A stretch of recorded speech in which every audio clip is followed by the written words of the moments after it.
Hey,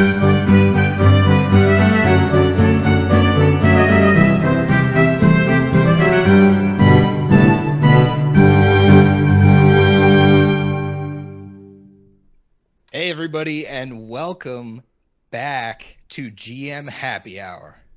Oh boy, I am excited for this one because, guys, we have all of your favorite GMs here together, and we're talking about character death. Oh, let's go. Shit. So before we get started, I have to know, and this is how I like to start the things that I'm running. And since I'm host this time, you have to struggle through it. I see you drinking already. I see you drinking, Tyler. I'm sorry, man.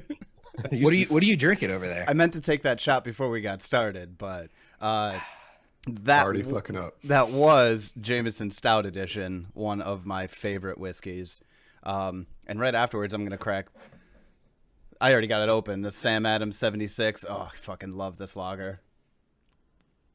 Well, speaking of someone else I love, hey Adam, what you drinking, buddy? I am drinking a New Belgium Voodoo Ranger. It's one of my favorite classes to play, and I'm from New Orleans, so Voodoo. I don't know. I was trying to make it work, but it is a good beer. It's a really good beer. I like it. Can confirm. Well, speaking of my favorite class to play, hey Allard, what are you drinking? Your favorite class to play?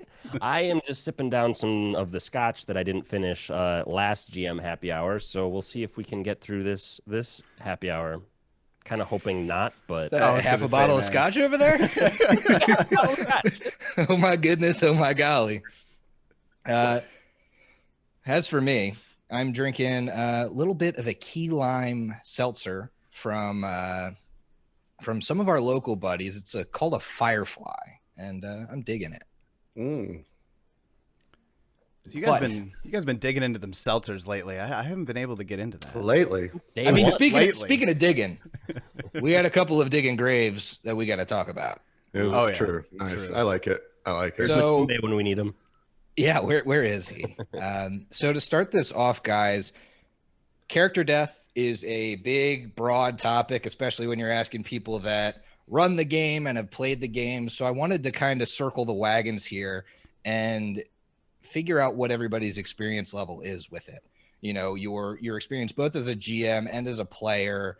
How many people you killed? Have you experienced it? How's it gone? How has it been run by you, or how has it been run for you? And so I think we'll start this one off with Tyler. Oh boy, I've been I really sat down before this whole thing today. I got home from work and I was like, okay, how many PCs have I actually killed? And I honestly can't pin a number on it. I think we're looking somewhere in the 24 range. Now, granted, I've been, GMing for, 12, 14 years now, longer. I lose track. But anyways, a lot. I've killed a lot. And how they go varies greatly on who the player is, the rules that went behind killing them. And I think that's a big one that I want to cover at some point tonight. It's part of the reason why I try to be so strict on the rules, because if I'm going to go all out on killing a player, I need it to be legal. Because I've had some pretty serious fallouts in my teenage years by non-rules legal kills. But with that being said, as a player, I die all the time. I know the guys I play with can attest to that. I'm generally a bad player. My players always put themselves into situations that they just absolutely should not be in. Happens. Yeah. I mean, I can attest to that just listening to your Starfinder game. Like, seriously, God, you haven't even gotten to the worst parts yet. Oh, jeez. You're breaking the golden rule, Adam, and the golden rule is that we're not going to spoil anything from any of our recorded games. Don't spoil. You're getting into territory. Fine. I'm throwing a yellow fine, card. I'm throwing a yellow fine. card. GM call out. DM call out. You so ready to talk about Starfighter, Adam? You wanna get going? Just hop What's your on it. experience like? Yeah. So it's funny. Most of my character death experience actually comes from 5e. There's been a little bit of it within Starfinder through the various games that we've played, but I think most of it has come through 5e, and particularly a campaign that we ran that was intended to be lethal when we did Tomb of Annihilation.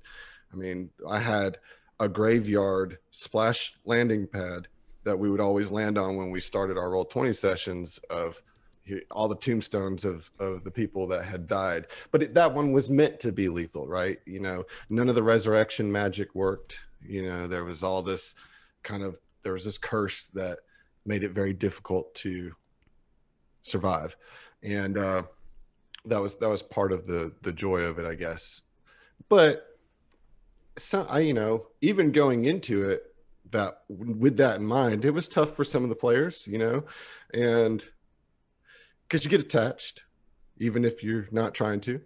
But yeah, I mean, I've seen it. I've forced it as a GM a couple times for either story reasons or real life reasons, like need to get somebody out of the game, need to get the character out of the game because the player can't make it anymore, that kind of thing. But yeah, I mean, I have a balanced relationship with character death, I'd like to say, as a GM. And I agree with Tyler. If it's going to happen on the dice, it needs to happen correctly. Yes. Like it's so, we'll take the time to go through every segment of those rolls to make sure we didn't miss anything or that it's all accurate. As a player, I mean, I think that this may be the case for all of us. I don't know. I have a sneaking suspicion that all of us are way less precious with our own PCs because it's like, whatever, like I want to push the envelope of what's happening here. I want to get to play more stuff. Right. Like I got 3 more characters in the wing ready to go. So this might be the only chance I have to do it, is always in the back of your mind. So, I haven't had like a dice rolled character death, but I've had a character die as a player before. So that's my experience. All right.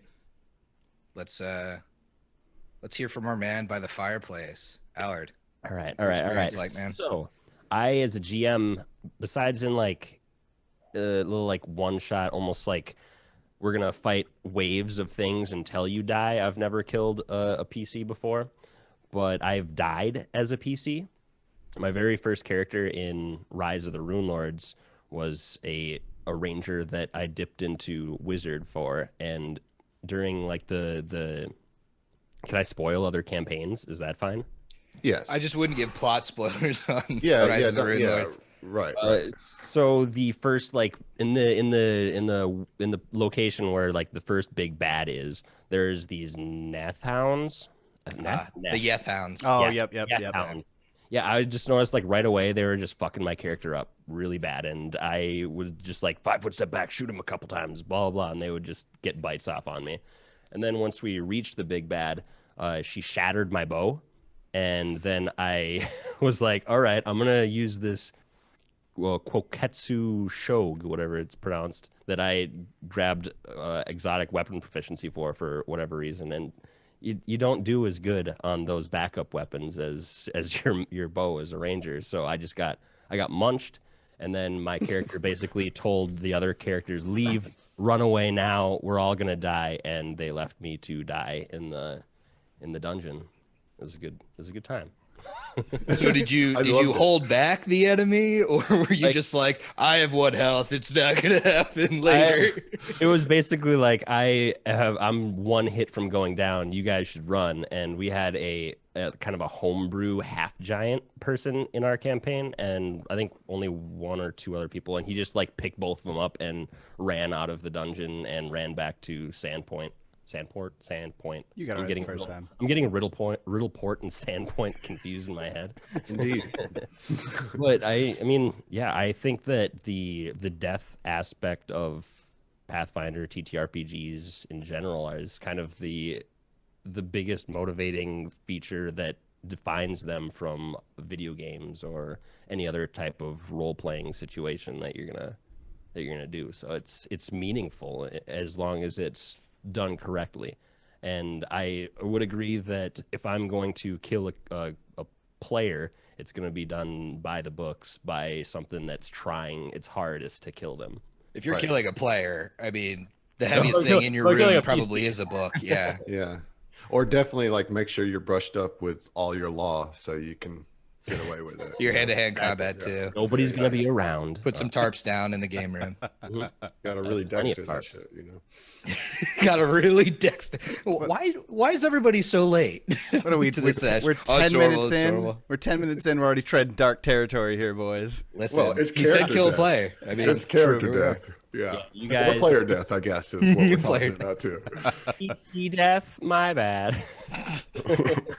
But there's a difference. Don't worry, we'll do that slip up about 17 times before this is over. Easy. For sure. Definitely a fan of the death mechanic that's in these as a motivating factor, something that will entice somebody to be more into their character that they're playing. When you can't, Stakes, man. yeah, the stakes. The stakes is what makes the game better than any other things.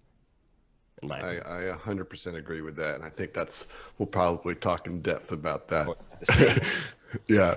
Because that's what it's about, right? It's character death, and the possibility of character death is about giving stakes to the narrative and the game that you're playing, you know? Otherwise, I won't say otherwise, but it can quickly devolve into, I have an infinity sword. Well, I have an infinity armor, you know, like in that just, there's no challenge, you know, there's no fear and there's no suspense. So you have to have it. You have to have that threat. Exactly. Sounds like me Absolutely. trying to play role-playing games with my 10-year-old. No, you can't kill me. That's not how that Right, works. exactly. Well, I survive times infinity like that. I mean, I just remember saying that to my sister over and over when we were kids, you know? Oh yeah. Infinity plus one. Right. Like you'd always find a way to one up it, you know? Infinity plus affinity. What are you gonna do now? I'm glad we got to there. Yep. That's where we ended that. As for myself, my experience is I've been in a party that has had a death in every one of the systems you run. I've been killed in first edition and second edition. I have TPK'd a party. I have killed a single player. I've killed multiple players in a combat. So I feel Yeah, pretty that's- well versed on this topic. I've done a decent amount of killing. Obviously, you know, I don't have my 24 under my belt, but I've also only been GMing for 4 years. So Makes a difference. man. Yeah. True. I think one thing that I will say is that a lot of game masters take pride in the TPK, and I really don't. I generally tend to think that a TPK is either one of two issues. One, as a GM, you had an issue that you overtuned your encounter, or you played an encounter that was overtuned versus your party, and you didn't think to change it. Or two, your players made a mistake. They did something that was stupid or reactionary, that just not tactically sound, you not know? tactically sound, that got their characters killed. And so I tend to think that and you know, maybe I'm oversimplifying it with there's two reasons for a TPK, but I do think that it's kind of on you, or it's a comedy of errors by your players that led to that situation. Sometimes it can be just the dice, but even if it is just the dice, you're probably operating on a pretty thin margin there. In terms of like your party's survival chances is probably 50-50 anyway. I've been killed several times. I do kind of get a little precious about my characters, but as a person that runs games, I'm glad when the party can kind of rally around a death and that kind of thing. So I think I think this is going to be a fun topic. I'm really excited to unpack it a little bit. And it sounds like we're all coming from a different place here. So the first thing I want to talk about is death in terms of your story, because you're all game masters. Mm-hmm. The thing that you're thinking about 90% of the time is, okay, well, how's this going to impact? How's this going to ripple through the campaign? Right. And oftentimes you'll have plans for characters that are far reaching into the future. So how do you handle a death when it comes to thinking about your story? And I see a lot of thinking faces. So I'll start this one and then I'll pass the buck. So I think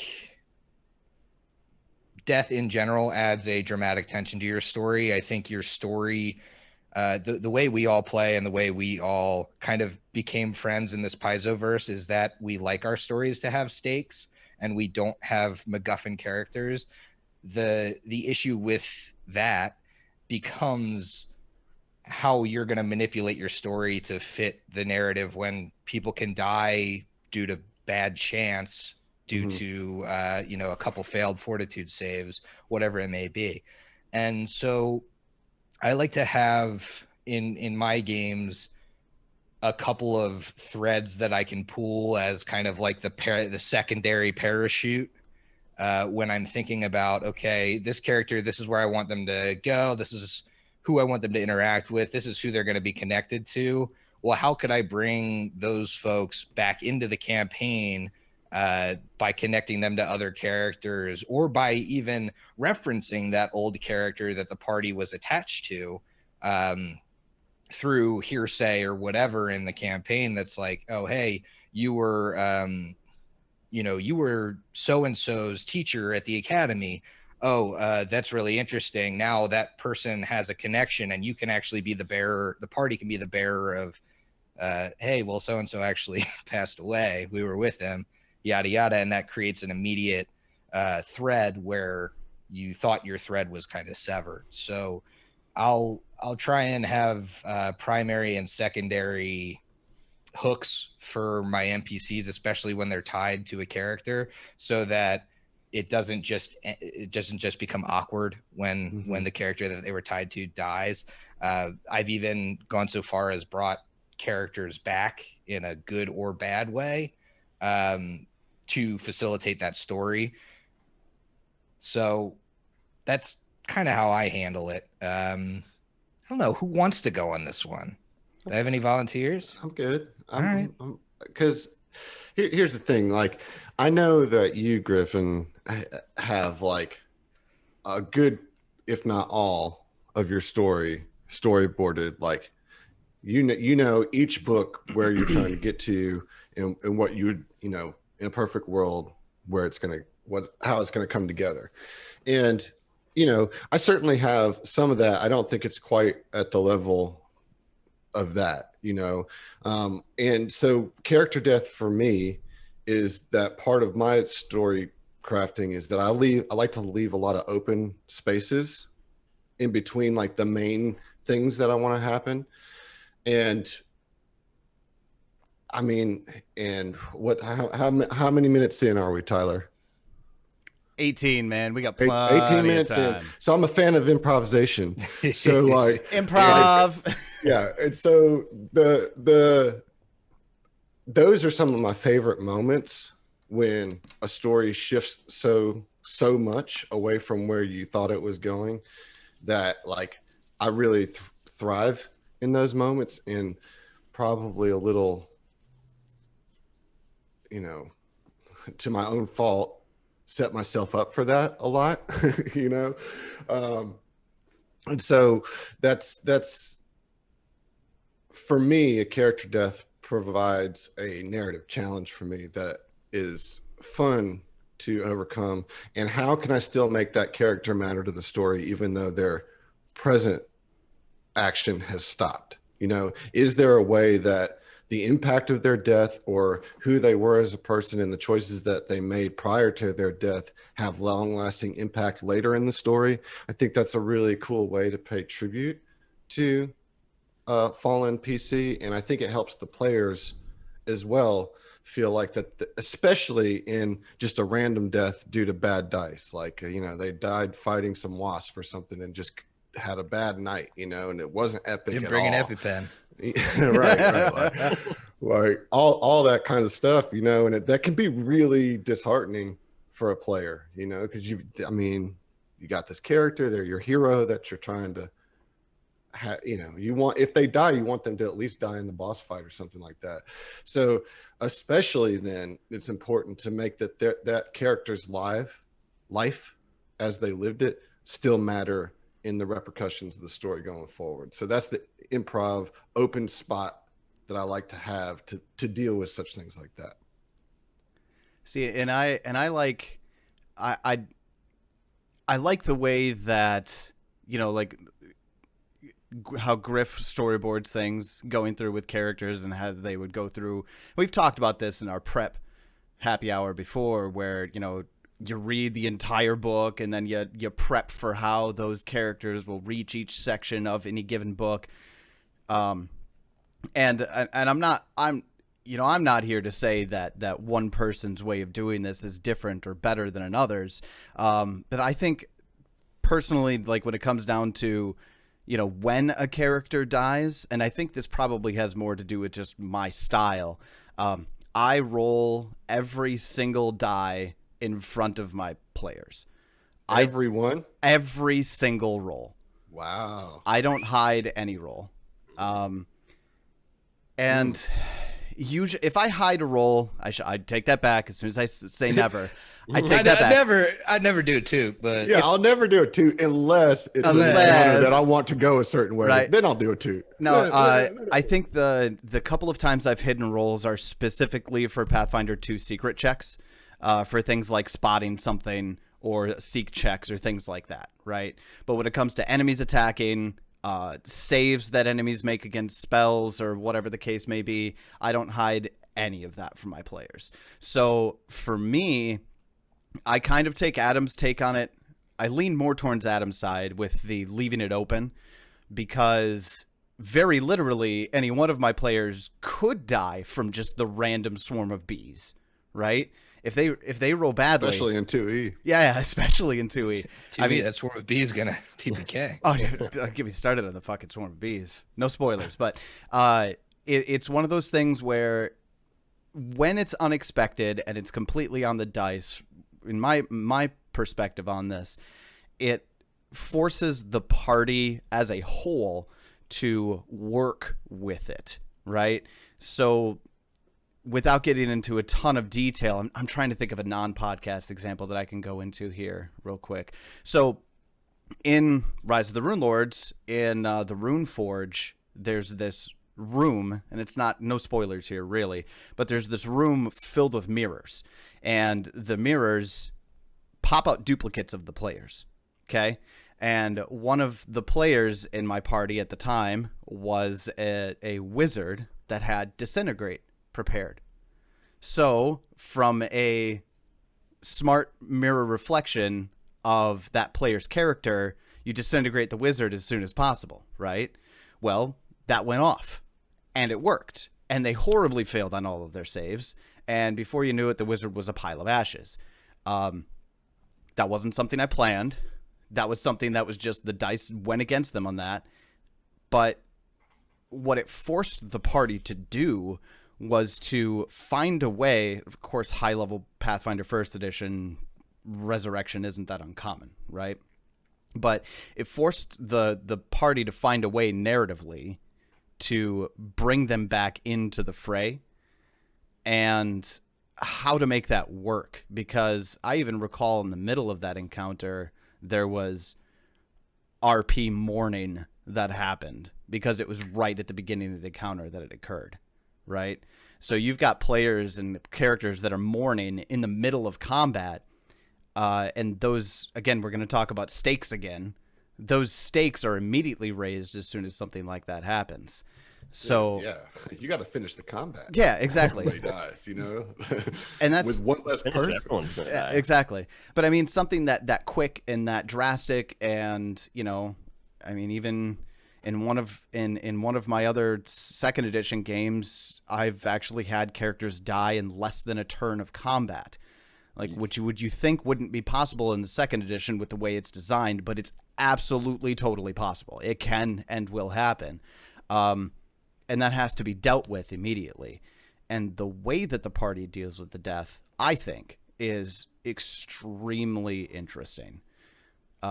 It's almost a team exercise in both improv stars, in both improv and problem solving all at the same time. Yeah, and I think that I've never killed a PC in a campaign, but like I think that when it happens, if it happens, that I think the thing that I'm going to focus on is seeing how my players are responding to it, and just like really lean into how they're feeling and like kind of the ideas that they bring forth. It's like it's not really about my ideas at that point. It's about how the players who knew this character who died are feeling and reacting to it. And I just think that as far as I know right now, I just need to facilitate what my players kind of want to go for at that point, or give them a situation that feels like a moment to grieve maybe, or a moment to I don't know, dispose of a body, that kind of stuff. I don't know. I mean, my players are very fond of funerals, so I mean, that's always an RP opportunity that I afford. I'm never going to be like, oh, the next thing, I mean, unless it truly was the boss encounters in the next room, I'm not going to be like, well, you can't pay your respects and have that whole role play opportunity play out. Yeah.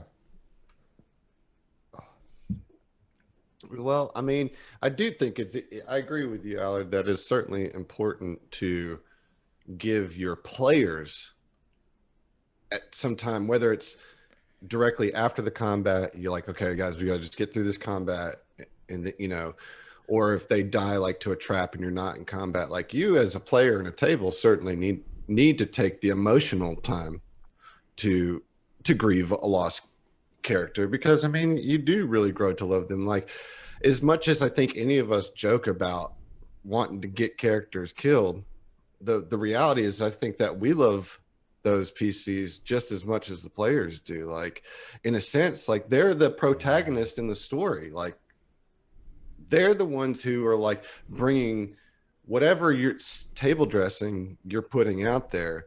They're the ones that are elevating it into actual story. And so when one of the heroes dies, like, yeah, there's part of us that are like, got one, all right.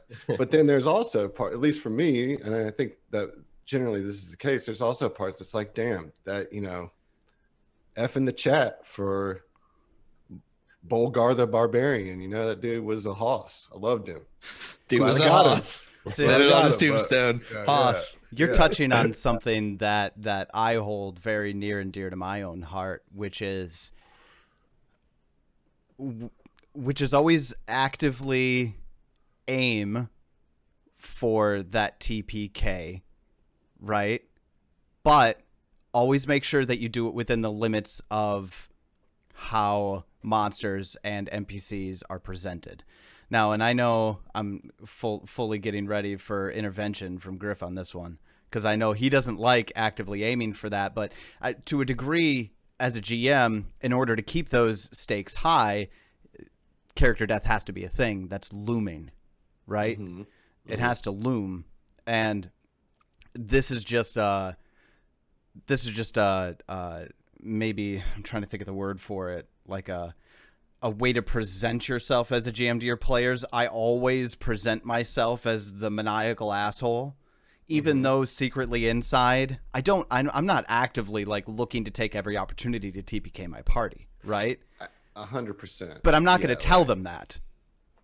Right. I'm going to make them feel like I am. It's cool. I mean, you just did, but it's fine. Sure. Yeah. I mean, you told us that too. No, I totally agree with the sense of you as the GM do have a certain responsibility of being the common enemy of the players, right? Like you've got to be the thing that they're banding together against to overcome. And that's part of your role as a GM.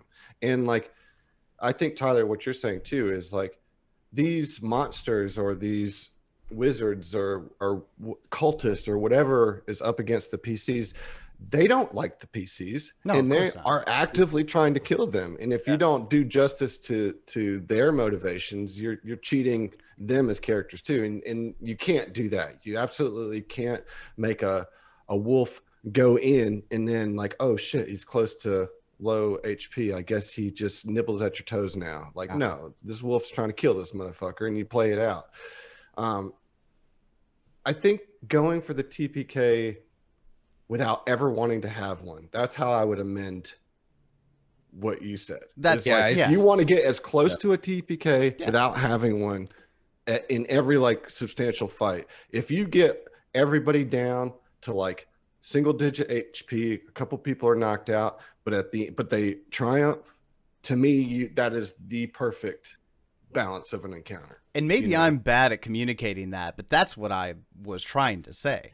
Yeah, right. And I think that's what we all strive for. That's what you want to project. I think right. if you're trying to TPK them in every encounter, which is what it initially sounded like, it's like, these things are written for the PCs to succeed. These adventure paths are written for the PCs to succeed. You're not, every encounter is not supposed to be this deadly, crazy thing. Otherwise, yes, you're going to have TPKs and you're going to have way more character deaths than anybody. And it may, if you have a party that enjoys that, it may add to the grim, dark grittiness of your setting, or it may just suck for people that want to get attached to characters. Like if you run 10 encounters and 6 of them are deadly, your campaign very well may not be fun to people. Because straight up, because if you think about, especially all of us that are running an AP that's written by Paizo, it's not every combat is meant to be that way, and that's why you got to mitigate I want to be the TPKing guy with the, hey, I'm a bandit. Do I really slit this guy's throat because he's next to me on the ground? Or do I take him as a prisoner and, try and get my ass out of this combat because I'm not. Well, and don't it's misunderstand 1 versus 4 now. And don't misunderstand me, Griff, because it's and maybe this is just my thought process when I look at these encounters. Yeah, they're not all written to be 6 out of 10 deadly encounters like you're mentioning. They're all written to have an ebb and flow that go with them. You don't have back-to-back encounters that are severe or deadly or whatever the case may be. But as long as you're following what the monsters would do in the situation, or the NPCs would do in a situation, they're going to try to do that TPK. And even if they are, I'm directly saying no, they're not. Well, no, they're but not. You get like a predatory creature, it's going to grab somebody and drag them off. You get 2 bandits versus 4 of your party, and one of the bandits goes down.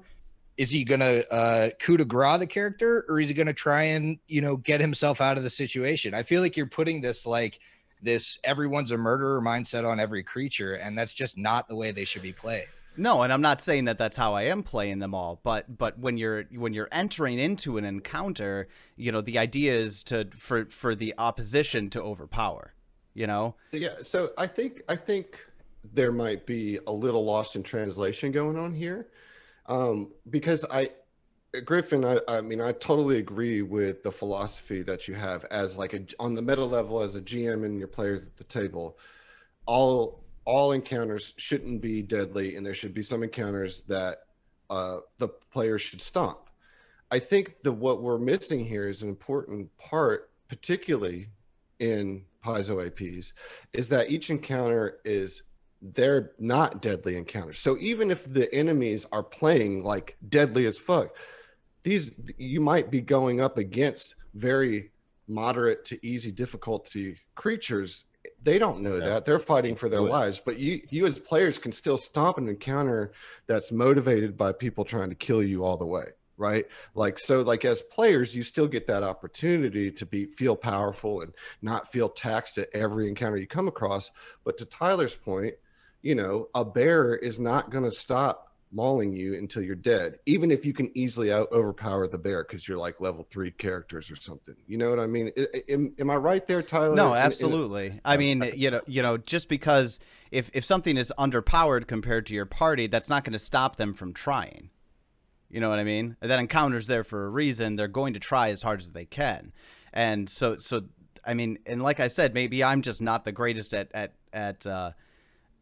like expressing my thoughts on this, because Griff and I have had this conversation several times in the past, and we always have this moment, where him and I have that moment where he's like, well, no, don't, and I'm like, well, yes, I do, but that's kind of where I think I'm right, coming and it's at with it's not like neither of us as game masters haven't killed the most people on this stream. Right, The right. most That's like a characters. true I did it again. The most characters on this.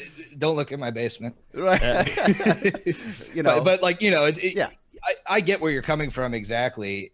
And I think it's just an agree to disagree. It's a different philosophy, because I think again, where you're coming from makes total sense. Like, we're a group of kobolds fighting to preserve our lair. Like, yeah, we're going to fight to the death. But by the same token, I can see another GM running that and being like, well, kobolds are cowardly creatures. And, the second 2 of them go down, the other 2 are getting the fuck out of there. So it can work both ways. And I think you can run it both ways as a GM.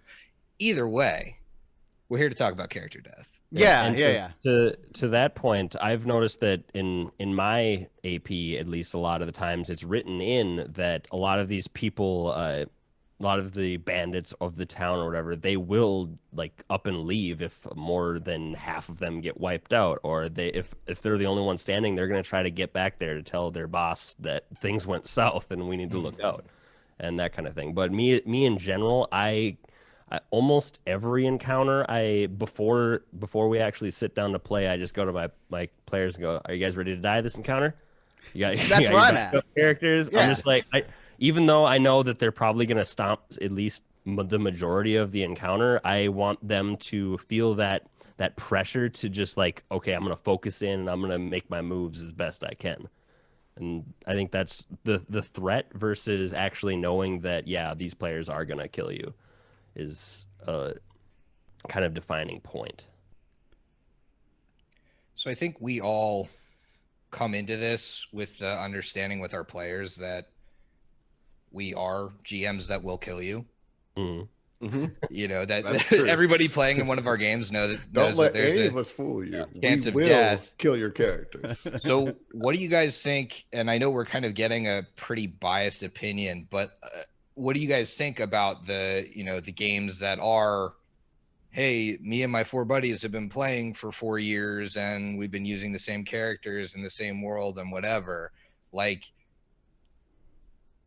is that a viable GM style? And I'll pose it to like, is it a viable GM style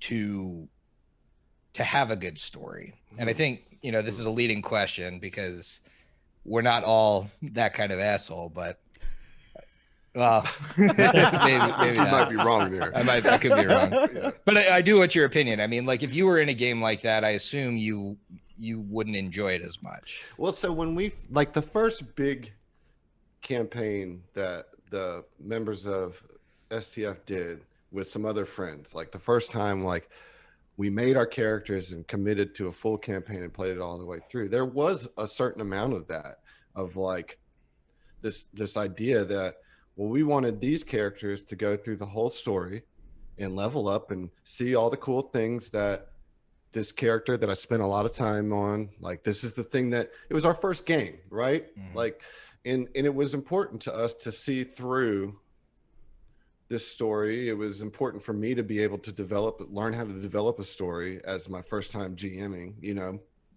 and, dealing with character death is not beginner's GMing. I'm telling you, like, that's advanced shit, and so there was a certain comfort in a decision made early when we were playing that this, there's a certain amount of plot armor, and then we got towards the end and into the final chapters, and I told them at that point, I was like, okay, we're into like the final 2 chapters of Storm King's Thunder at this point, all plot armor's gone. If you die, you die. But it was also like the end. So, it didn't matter really. I mean, it did, but it didn't. There was no stakes there. And one of the lessons that I learned from playing a game like that was that I wanted stakes as a player and as a GM. Like, I want those stakes, regardless of what side of the table I'm sitting on. But I do think it is a viable way to GM. Of course it is. Like, every way to GM is viable. I mean, with the exception of like being a total asshole and making people feel uncomfortable at the table. But like, that's part of being a good GM, is talking to your players and saying, hey, what type of game do you all want to play? Let's all play this, make this decision together that, okay, you want me to GM, here's how I'd like to do it. How are you feeling about that? So this leads me to another question, and I think I know that we're all going to say it's a viable way to GM if that's the game you want to play, right? But that's a universal answer. Yeah. But do you think that the plot armor, that the kind of holding back is a way that you should GM new players? Yes. Hard to say. You got like there's in general, yes. People, but generally yes. I would say that.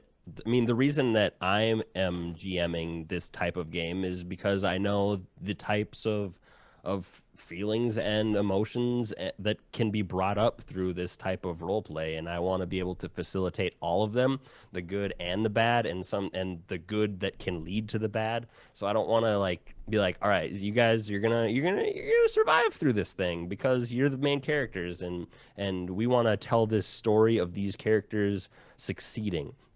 I want them to succeed when it makes story sense, and I want them to fail when it makes story sense.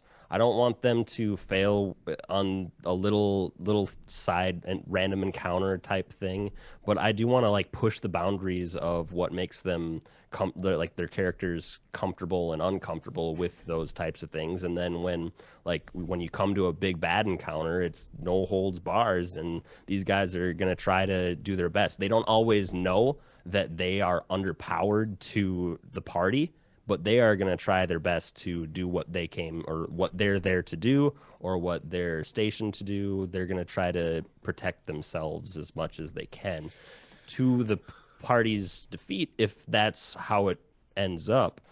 But it's if a character just kind of it's hard, because right now I'm thinking of the mindset of I'm telling a story to an audience, so I don't want our main character to die in a way that is lackluster or like hurts the story. And I think that there's ways that it can just inherently hurt the story, but I think there's a lot of ways that any death in any situation can enhance the story or bring in more character feelings or perspectives into the story that then you can take and extrapolate over the rest of the story to help it make a little bit more sense. I mean, yeah, I think that makes a lot of sense, and I think that is natural for a new game, like, or if you're bringing new players to the table, because there's so much to like learn and figure out as a new player.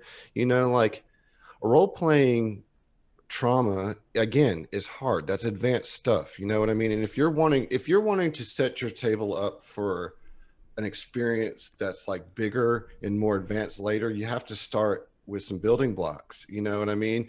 And in the first part of that is making sure that your players want to come back to your table, and if you're going after them as an advanced GM and they're new players, and you're like, oh, well, you should have zigged when you zagged, you'll learn next time. It's like, is there going to be a next time? Because this fucking sucked. Like I it was like the third encounter, I had no idea what I was doing, and you threw this advanced tactics monster at me, and I lost, and it was hard enough for me to figure out how to make one character, and I was just starting to get my brain wrapped around what that character could do, and they're gone. And so I don't know, like, I think absolutely, if you have a table full of new people, or if there's a new player at your table, that they should get a little helping hand, without a doubt, unless that player specifically says, look, I want you to bring it at me. That's how I learn. That's how I enjoy things. Like I don't want, I play Dark Souls 2 for the first time on hard mode, like that's the type of player I am. Okay, cool. I can make that experience happen for you. But the biggest thing about new players is making them want to play more. So you have more players and more opportunities to play. I'd say, like, as a kind of rule of thumb, at least something that I kind of thought of as I was going through our adventure was I wasn't looking to kill anybody in the first book. Like, if it happened on accident and, like, someone crit something heavy or someone drown on accident, I guess that's okay, but I'm not trying to be super deadly in the first book. No, and when you're talking about new players, there are ways that you can pull punches without seeming to pull punches, right? Yeah. Like as advanced GMs, you all know how important positioning is on a battle grid, right? And you can, as a GM against a table of new players, waste actions repositioning to disadvantageous positions that completely go over new players' heads, but give them an innate advantage. I mean, you don't, to an extent, to Adam's point, you don't want them to have no fun at the table, right? And depending on who you're bringing in, right? Because every table is different. We could fall back to that, cop-out answer of every table is a little bit different, right? I mean, my table's built different. Yeah, right. I mean, it's not necessarily a cop-out answer because it's true. Well, it's the fundamental truth that truth. all these discussions are predicated on. Right? Absolutely. Like it's all depends on the table. That's the answer. Like we could just not do GM happy hours anymore and say the answer to GMing is it all depends on the table. Yeah, that's exactly it. Yeah, darn. But when it comes to new players, absolutely, you got to handhold them a little bit. You make them feel big. You make them feel powerful. You make them want to come back. Get an idea as to what kind of players they are before you start approaching your encounters and throwing your encounters at them, because some tables are very RP heavy, and they're going to find all their satisfaction out of role playing encounters. Some tables are gamers, and some tables will get all of their satisfaction out of overcoming encounters, and then you have that large gray area in between. But part of our jobs as DMs is understanding GMs is understanding where your table lies and try to cater to that, right? That's very, very important. But for new players, yes, absolutely. Hold well, and that's hands. difficult to suss out as a GM to a new party too. Yeah, absolutely. You're still testing the waters too, and so I feel like it's completely understandable to pull a couple punches early on just to see if, like, hey, is this party going to be the kind of party that tries to roll out the diplomacy on these these kobolds in their lair, or what? Like they rally under that kind of stress, or do they like shrivel and like, okay, right? Yeah, exactly. It definitely gives you the tools that you need as a GM to develop that table further, and I think I got a good example that the band that I play in, they've caught wind of all this and they're interested, and they're like, hey, we want to play. Well, why don't we incorporate an hour into band practice of a little, we want to see what Pathfinder's all about. Well, dude, we're going to run Fall of Plaguestone, but I ain't going to throw Fall of Plaguestone unloaded at them. You know what I mean? They'll never want to play again. They'll never want to play again. They really won't. And so like, I'm going to make some adjustment. Yeah. Like I'm going to make some adjustments so that they feel like they can have a moment to get an understanding of the game first before they're eradicated from it, Yeah.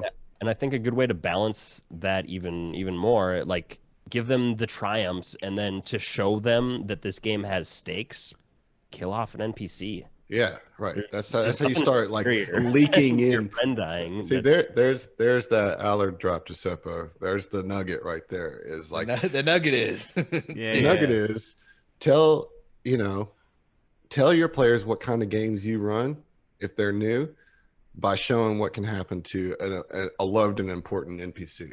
Just tell all the new players, come in with happy families. Yeah. Bada bing. Yeah, we'll see what we can do to them. Yeah. You know, it's funny because and this is going to be, I feel like this is another topic for another happy hour, is making your players fall in love with those NPCs, right? They have to have that attachment first. Yeah, to an extent for NPCs that is to be- like a good idea for a happy hour. Yeah, we should absolutely do that. Right. Put that. Pin. We'll pin that. Yeah. Yeah. But I think that's a great way to show the stakes without actually killing a player. Especially for new people. I mean, I get jaded because I played with guys who have been doing this for over a decade, right? So like my players to an extent expect me to have no gloves on at any point during any of our games, right? Yeah. That's an expectation at my table, because in order for me to have those stakes, I have to be smarter than them. And full disclosure, I'm fucking not. I was gonna say, how's that working out for you? It doesn't work, man. Like I've It's got weird. You're not the one that's the rules lawyer on your podcast. No, it's not. I'm not that guy.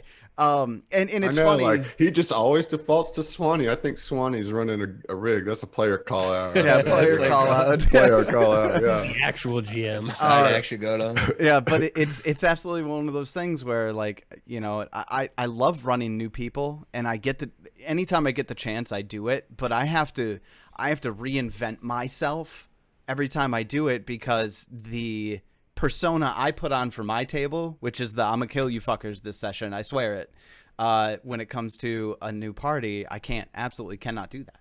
Just cannot do that. Yeah. You I know? mean, there's something we end up taking for granted, some things when we play with the same group for an extended period of time. Oh, yeah. You know, like the group that we were when we first started playing, like tabletop, you know, when we were like, oh, we're gonna do Lost Mines and we're gonna see what this is all about, you know, and like, oh, that was fun. We're taking this into Storm Kings, and it was like, we're such a different gaming group now, and just matured in the way that we approach gaming, right? And so now, yeah, I think we all want those stakes, not just me as a GM telling the story, but the players. You know, they want to actually be heroes, not like pretend heroes, you know. And it's pretend if there's not a chance of failure, you know. Which Nobody likes that asterisk next to their achievements.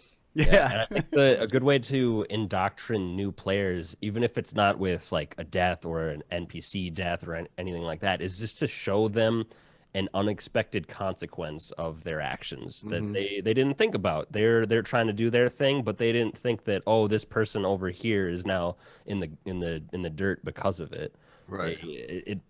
It helps emphasize the point that death can happen, or things that are outside of their total control but they're influencing can happen, and that just kind of is a stepping stone into your actions could lead to your death. Yeah, I mean, it takes some of the video gaminess, the video game brain out of it, right? Like you're like, you know, because in video games you just go up to NPCs who are basically quest givers. You know, they're just exclamation points, yellow exclamation points. They're what they say to you won't change if you pickpocket. Yeah, and you can't, like, in most games, see, there's some that's like push that envelope, but most games you can't kill those NPCs either. Like, they can't die because they have a quest to give you, you know, and it's scripted if they do die. There's nothing you do as a player that changes that. Whereas in role playing, you know, when we're telling a story together, like, it all matters. And I think what we're getting at here is that for GMs and players, that's a growth process. It takes some time and experience to be able to get to that level of storytelling, you know. And I mean, I'm not saying that to sound like pretentious or anything, but that's just the reality of it. When you actually start putting consequences in your story, it's not just the GM doing it, because the players are doing things with the expectation that what they're doing matters. They're wanting their actions to have consequence. You know, they're good actions. They want to be rewarded for that and be like, hey, we did this thing earlier so we could be better off here. That's also our responsibility to play to that, you know. And the same thing is when they make mistakes, we have to be on that as well, you know. And back to your point, Tyler, about being smarter than your table, it's a lose-lose situation for a GM because it's one brain against 4 or 5. You know what I mean? Like that's it, you know, like, so that's why I think we relish character death so much, because it's like, finally I outsmarted the table, you know. I think that's what it comes down to a lot of the times, you know. It's like, finally I outthunk you motherfuckers. God damn it. You know? I mean maybe, or it's like, I just threw something that was too hard at you. Yeah, it Got depends. You know, it's funny too, because like it's such a love-hate relationship, because as soon as that actually happens, you have to grieve with your player. You know, because I can't remember who said it originally, but you know, when a hero dies in your story, that's a hero in your story dying. That's not just the character of the player. That's also a hero in your story dying. So, you know, once, and I find myself crossing this bridge every time it happens. When that occurs, you grieve with them. It's part of the process. You know, the asshole GM will sit in the background and just, you know, laugh maniacally as the players are having a funeral for their lost friend, right? But what really brings the table together is grieving over that death together. Truly, like those are the moments that you as friends talk about later. Yeah. You know, years later. Yeah. Like, oh man, like, gosh, we just sat there as a table in silence, and that was a really special moment between us as friends, because we shared like a true emotion together. You know, like that's the beauty of tabletop is, yeah, there's all the dice rolling and the rules and stuff, but because we're evoking that ancient art of oral history of you know, that was the very first expression of imagination, was stories, right, around a campfire telling stories. And that's essentially what we're still doing. And to get to that point of this affected us, all of us, you know, like we're all sitting here like with a tear in our eye because that was fucking awesome. Stakes are the only way you get there. Yeah. It's the only way you get to that. Like, new players, yes, like let's have a fun heroic adventure. But the only way that you get to that moment is with real consequences. Or the only way to build off of a person like feeling the high of being a hero is to introduce that other feeling that can really help distinguish the high feeling from the low feelings. Heroes gotta have arcs, baby. Absolutely, dude. Yeah, every hero has that middle part of their journey that is absolutely shitty. You know, like they lose everything.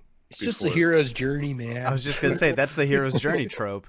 But I mean, who doesn't? That's what I'm saying. That's the who point doesn't, of it, you know, build their PC wanting to take that PC on the hero's journey. They just hope Very that they're true. not the one that dies in another character's hero's journey arc. You know, Like, don't get stuck with the meeting of the goddess and never progress through the rest of the story. That kind of thing. yeah. I'm just gonna stay here in this magical realm. You guys can take the story without me. Go That's ahead. fine. This is cooler here. I'm gonna interrupt the stream for a sec. We're 58 minutes in.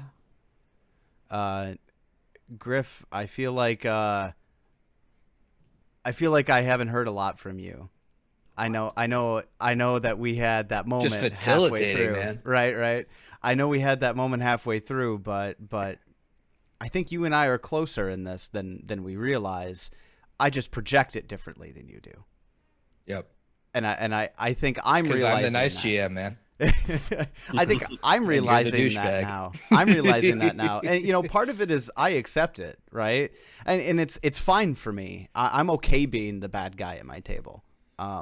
But I understand your process more now after this conversation than I did going into it. And I realize now that you and I have a lot more in common than I originally thought we did. You can see my razor thin margins. Yeah, And yeah. my It my is return about on that. investment, the It is kill about count. that. Yeah. It is about that being like walking that line, you know? I think we both walk that line very well. I tilt one way, you tilt the other, but we're both still on the line. So Absolutely. anyways, I just wanted to point that out because I knew that was going to happen between Griff and I, because again, we've had this conversation before. Well, look, these GM happy hours, we can't be all in agreement all the time. That's not good. Well, otherwise it would be like GM happy hour, but it's like it's one GM style of jerk GM off is that what it would be, everybody you know? just kind of there's a biscuit in the middle of the room that everybody's GM saying. Fappy Hour, right? I think that was yours, Adam. GM yeah, Fappy Hour. GM Fappy Hour.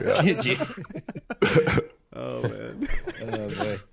Well, I know what I'm going to ask when we come back, but I do think that at the hour mark, we should allow our listeners and ourselves to take a pee break and refresh our beverages. So let's do that. And then I have one more question before the chat starts back up that I want to throw to the GM panel, and then we'll hit the question. So if in this time period, those of you that are listening live want to throw a couple questions in, feel free.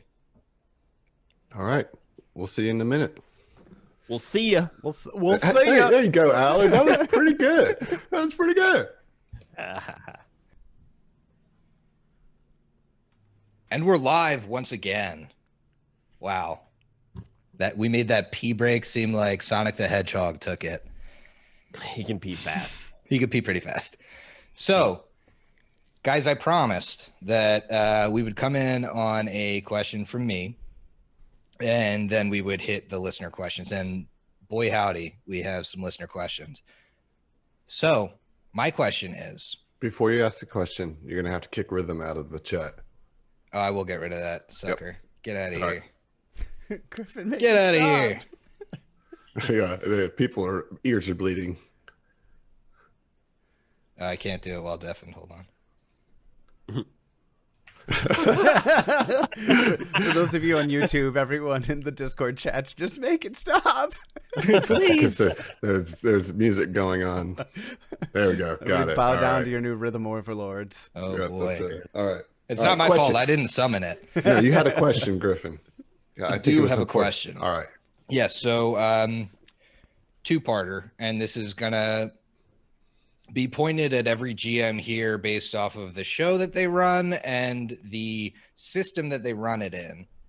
And no spoilers for your shows, obviously, but has running a podcast changed the way you look at GMing character death at all? And if it has, how has it changed it? That's part one, but part two is how does the lethality of your system affect that? So I think we all have some opinions on how lethal first edition, second edition, and Starfinder are versus each other, especially at certain levels. So I just want to kind of have a conversation about that. That's a great question. Okay. So do you guys feel ready, or do you want me to start again? I can take this one. All right, let's go, Tyler. For those of you who don't know, second edition is very lethal. I know Griff knows this. Scares me. I know Adam knows this. Allard, I don't know. I haven't heard have you played 2E yet? I've only played 2E with you, so you should know. Oh, yeah. Hey, you haven't killed him while I was playing too. Haven't killed me yet. Not yet, right? Well, don't worry. Tyler's definitely trying to. I'm getting there. I almost killed myself in one of your camps. Yeah, you got really close, actually. Checks out. That checks Skill out. checks in 2E are really lethal. But I mean, as second edition is much more lethal. I had, again, no spoilers to the cast. There was one encounter that I ran that the players made a choice very early on in the encounter.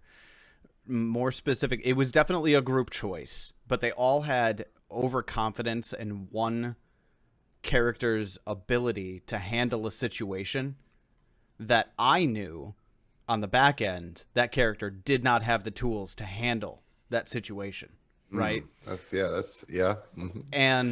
And I knew at that moment, really early on in the combat, before any HP had been depleted, that was going to result in a death. I just knew it, right? What I wasn't prepared for was the follow-up to that, which was a player very well within their character, very well within their story, going after the player that had made that decision, right? To be on their own in a situation. I know I'm being really vague, but what I wasn't prepared for was a 1-round death. Like before it even got back to their turn, it was just bam, they're dead. And now that was a big surprise for me, but the thing I do enjoy about 2E is that most of the time, within the first couple of rounds of combat, how deadly this encounter is going to be for these players. And I, against my own better judgment, have pulled punches on some encounters in my cast because I realized that it was not what me or my players or even my listeners might not have wanted to hear. They weren't big punches. They were very small punches that made the difference. Like I said earlier before the break, there's small adjustments that you can make that can make or break an encounter without actually having to project that you're pulling those punches. I've done a few of those things. But the other thing that I've actively told all of my players, and I get a little bit of leeway in this because my players are part of a circus. I've forced all of my players to make backup characters and write them directly into the circus because I want them to be prepared for the time or the day that their death happens. And I want them to be actively thinking about it month to month. I don't ask them every week, hey, if your character dies tonight, what are you going to do? It's one of those things that I know that they're thinking about and they have in the back of their heads based on the fact that I have asked them to make backup characters. So GMing for a very lethal system is a lot of pre-planning in the fact that, hey, I might accidentally kill somebody because I make all my rolls right in front of all you guys. So have a backup plan. Right. And make that backup plan work within the story ahead of time so that you're not on the fly coming up with something that doesn't quite make sense. Right. So that's how I approach it in my cast for my the executive veto right of the, hey, if your backup doesn't work for this podcast, I have the veto right here. Absolutely. Right, truly. Absolutely. And that's something that I haven't had to express yet. My guys take it relatively seriously as they can, player call out. But that's just kind of, when you're playing second edition, those things happen. Mm-hmm. So we got lethal as fuck second edition, which I can attest to. Let's swing to the other end of the spectrum and talk to Adam here with Starfinder. I was going to say, before you guys get into 1E, let's talk about the opposite end of the spectrum with Starfinder. You're absolutely right, Griffin. It is pretty difficult to kill a player in Starfinder because of the resolve system. Okay. And so the resolve system is a really cool aspect. And I think it's very Starfinder, in the sense that it makes Starfinder separate. It's in its own thing more than just Pathfinder in space, It's one of the key components of that, giving it its own identity, that and the stamina and that. But all of that, having a stamina pool, having an HP pool, having a resolve pool, that's like 3 bars you got to get through to die. And the resolve pool is really hard to take up. And a couple of people are mentioning in chat, oh, look, it's my Starfinder players. There needs to be more resolve spenders. And they're absolutely right. There needs to be more incentive for the players to spend resolve so they have less of it when they get into those death-defying situations, because if you have full resolve, there's no way you're dying unless I massive damage killed you in the hit that knocked you down. Because basically, if you have resolve, you can stabilize and then just sit out the rest of the fight. So you're not going to get back up. So you're not going to get hit again for massive damage. you know? So it has to be in the one that knocks you down. It's got to be a crit hit, basically, to kill you outright. Otherwise, if you have all your resolve, you are literally fine. You know, you're good. If there was more things that the players could spend their resolve on that were like really like they should be powerful, because you're giving up the safety of your life for this. So like it should be powerful abilities, you know? And there are some resolve spenders that are good, but there should be more to balance out that threat. That being said, your first part of your question, Griffin, was have I changed the way I think about character death in regards to being a podcaster? It's like, yes, I have, but really just ended up making me have more conviction for what I was already thinking about character death. Like if there's a really good story reason and narrative reason to kill a character, I will make that happen, and I'll have a conversation with that player, and that'll be the story that we tell. And I'm not afraid to do that. You know what I mean? Like I'm not, and I don't think that that's cheating either. Like, because if you're going to do that, if you're going to set up this grand exit for a character, then you as a GM have a responsibility to strip that character of all plot armor up to that point, you know, and not be afraid to say, ooh, that character died, and we're going to have to wipe this whole story, like, and crumple it up, throw it in the trash, because if you're not true to the dice, then you don't get the authority or the credibility to pull off a narrative forced death, because then it's all cheapened, you know? And so you have to be willing to kill that person that you're setting up a big story for, if that's what the situation calls for, and be willing to rewrite everything that you have planned, you know? And that was something that I really dug deep in when we were doing the podcast, is like, am I capable and willing to do that, you know? And I kind of tested myself with that as a GM. I mean, that's about as much as I can talk about it without spoilers, but Spoilers.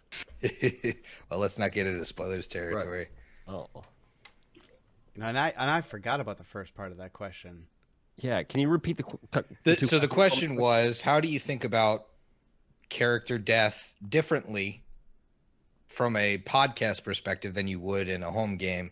And then the second part is, how do you deal with the lethality or lack thereof of your own system when you're thinking about it or when you're running it? And since we have GMs of every Paizo system, I thought that last part would be probably the most interesting. And I just remembered, Adam, now that we're talking about it, I have killed a person in Starfinder.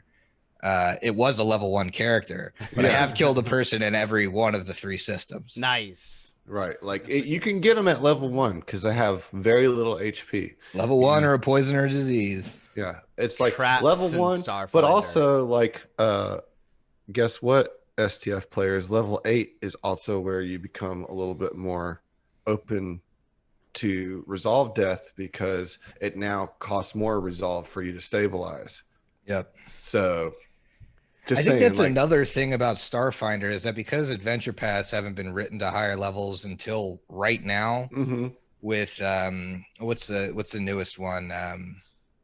Devastation Arc. Yes, I read the first book last week. Good shit. Oh yeah. But until now, there's nothing above 13th level, and so you can't really speak to necessarily the lethality of high level play unless you're homebrewing stuff at this point. Yeah, I have no idea what it's going to look like at high level. Shit, every level that we do, I'm like, I have no idea what it's going to look like, because this is our first Starfinder campaign. Like, so, you know, if you didn't know that, our podcast is our first Starfinder game.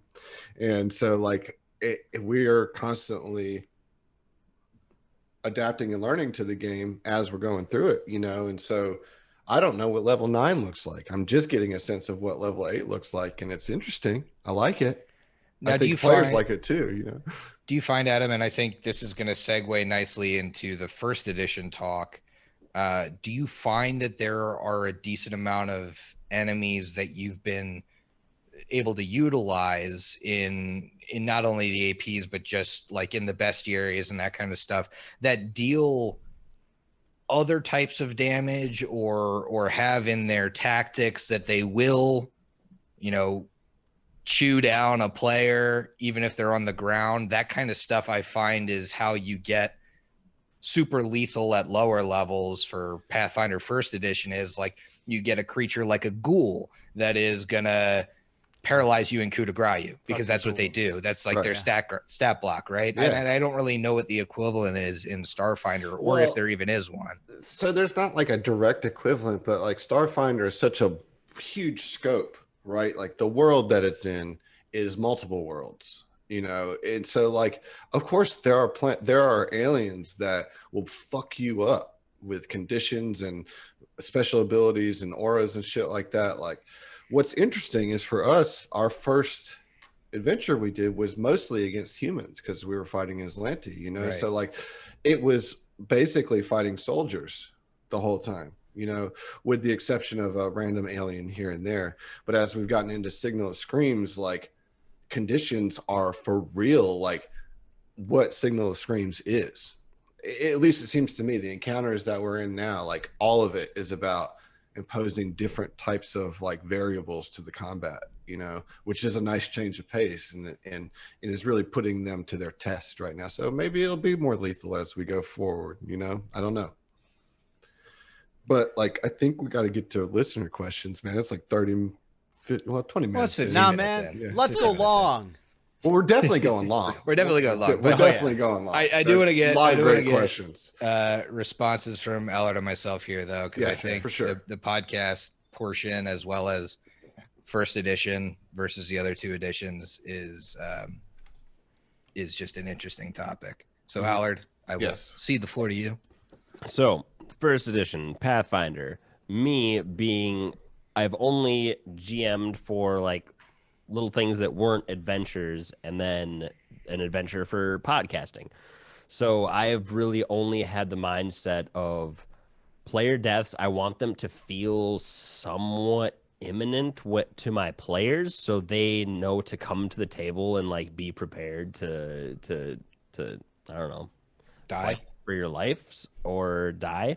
Although I don't tell them when that is not going to be the case. I just kind of want them to feel that way before some heavy combat sessions.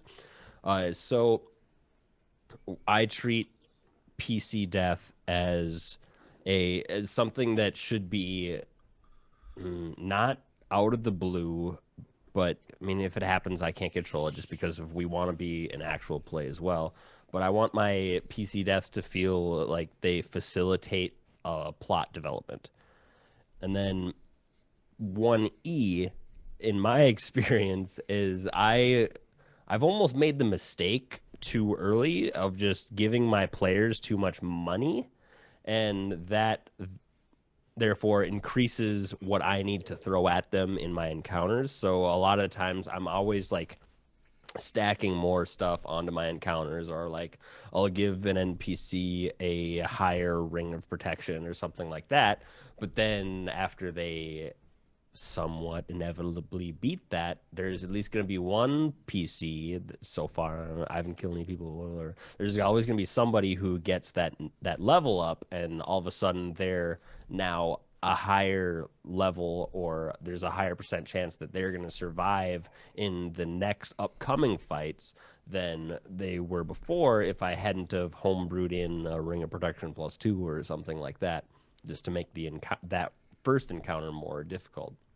So I feel like in 1E there's this kind of like stacking effect where I need to keep putting more stuff on my enemies to meet the PCs. But then that ultimately makes the PCs more powerful and just increases this stacking that's going on.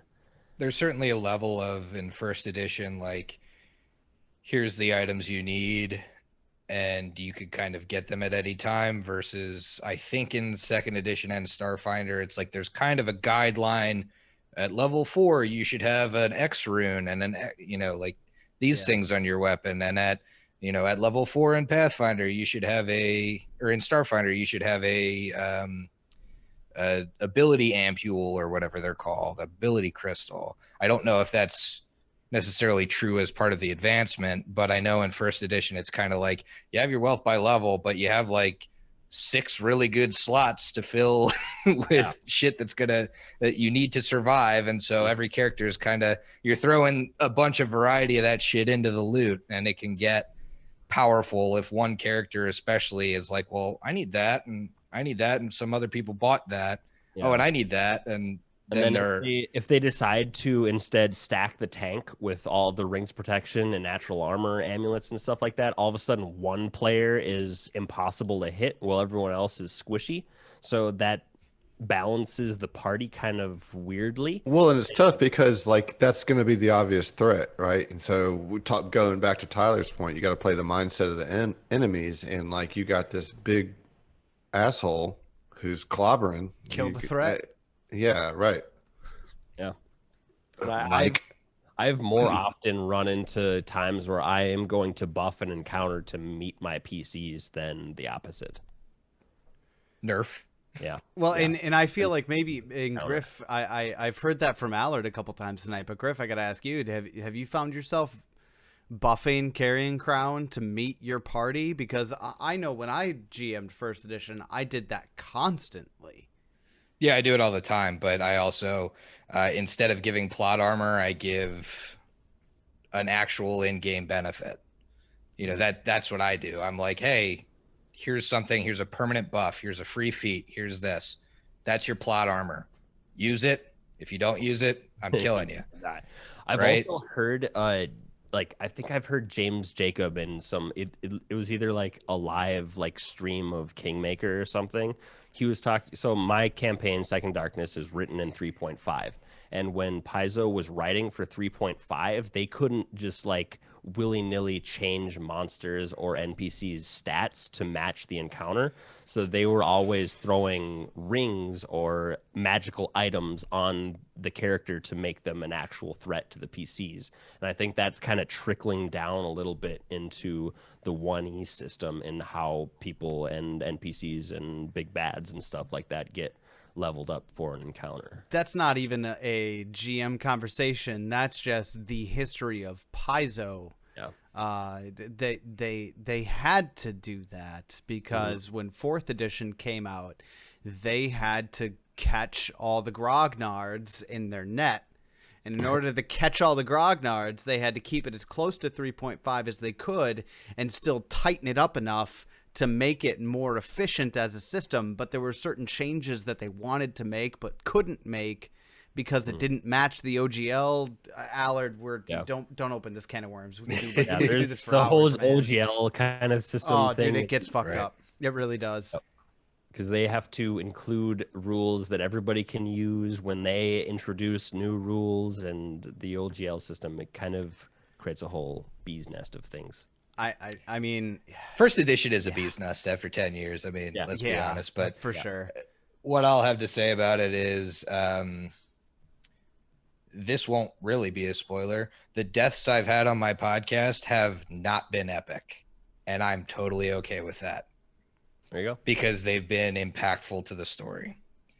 They have not been epic. They have not been like the 1v1 the big bad while everybody escapes type of shit.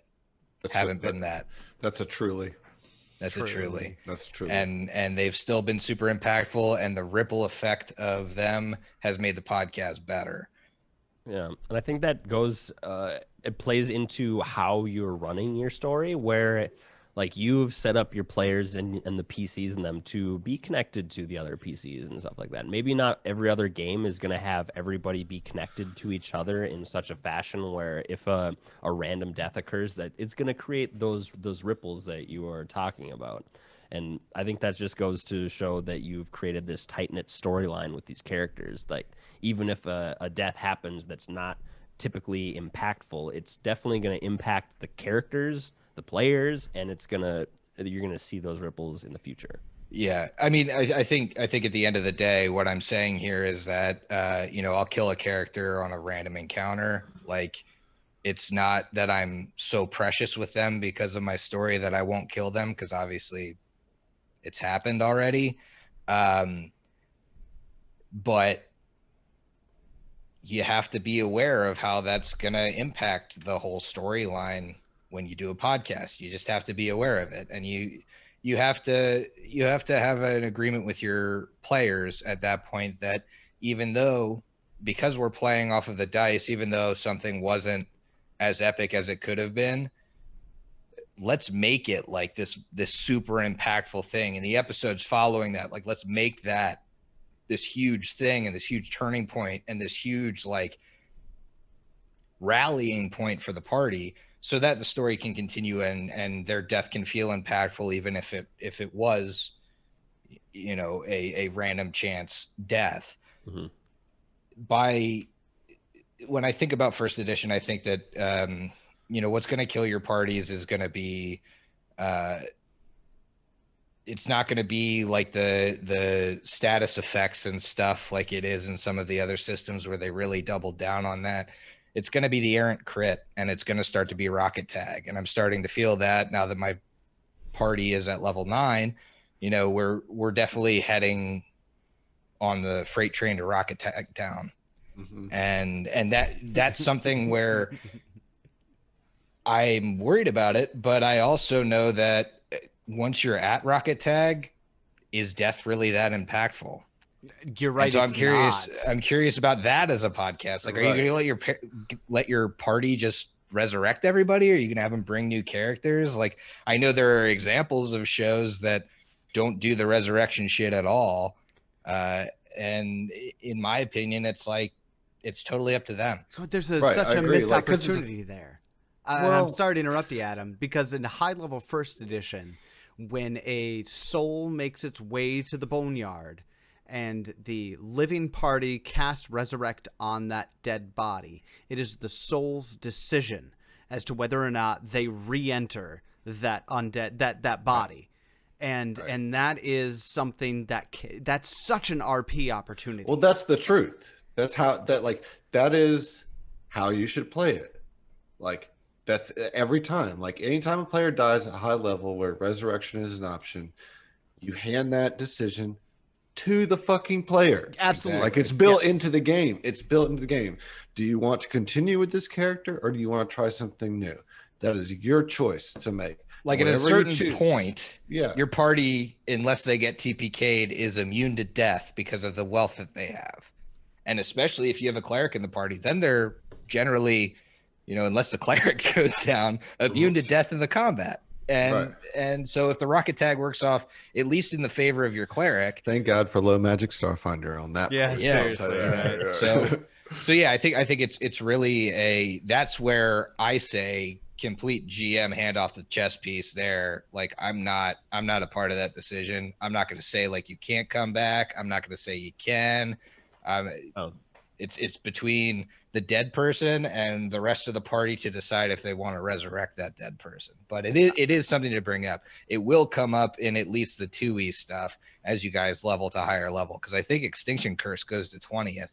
It's going to be harder because it's all ritual stuff versus Pathfinder, where it's just first edition, where it's just like, you're back, baby. Here's a couple thousand diamond dust. It's funny that you mentioned that, because I'm already seeing the incremental changes that happen at low, mid, high, and high levels.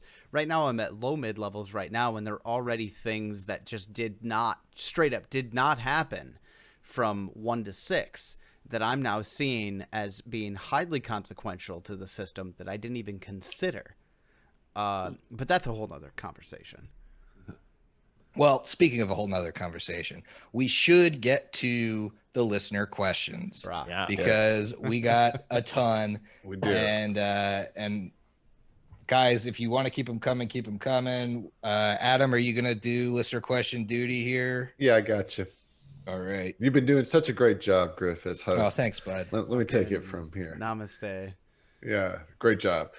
Okay, so listener questions. We're going to go all the way back to BPT, Baishan, Contart, you know, whatever your name is now. That's right now. Tristan. Hi, Tristan. Hey, buddy. Tristan. This is from Tristan. Dang it, Tristan. Yeah. And so I already know the answer to this from Tyler, but I think it's a good question.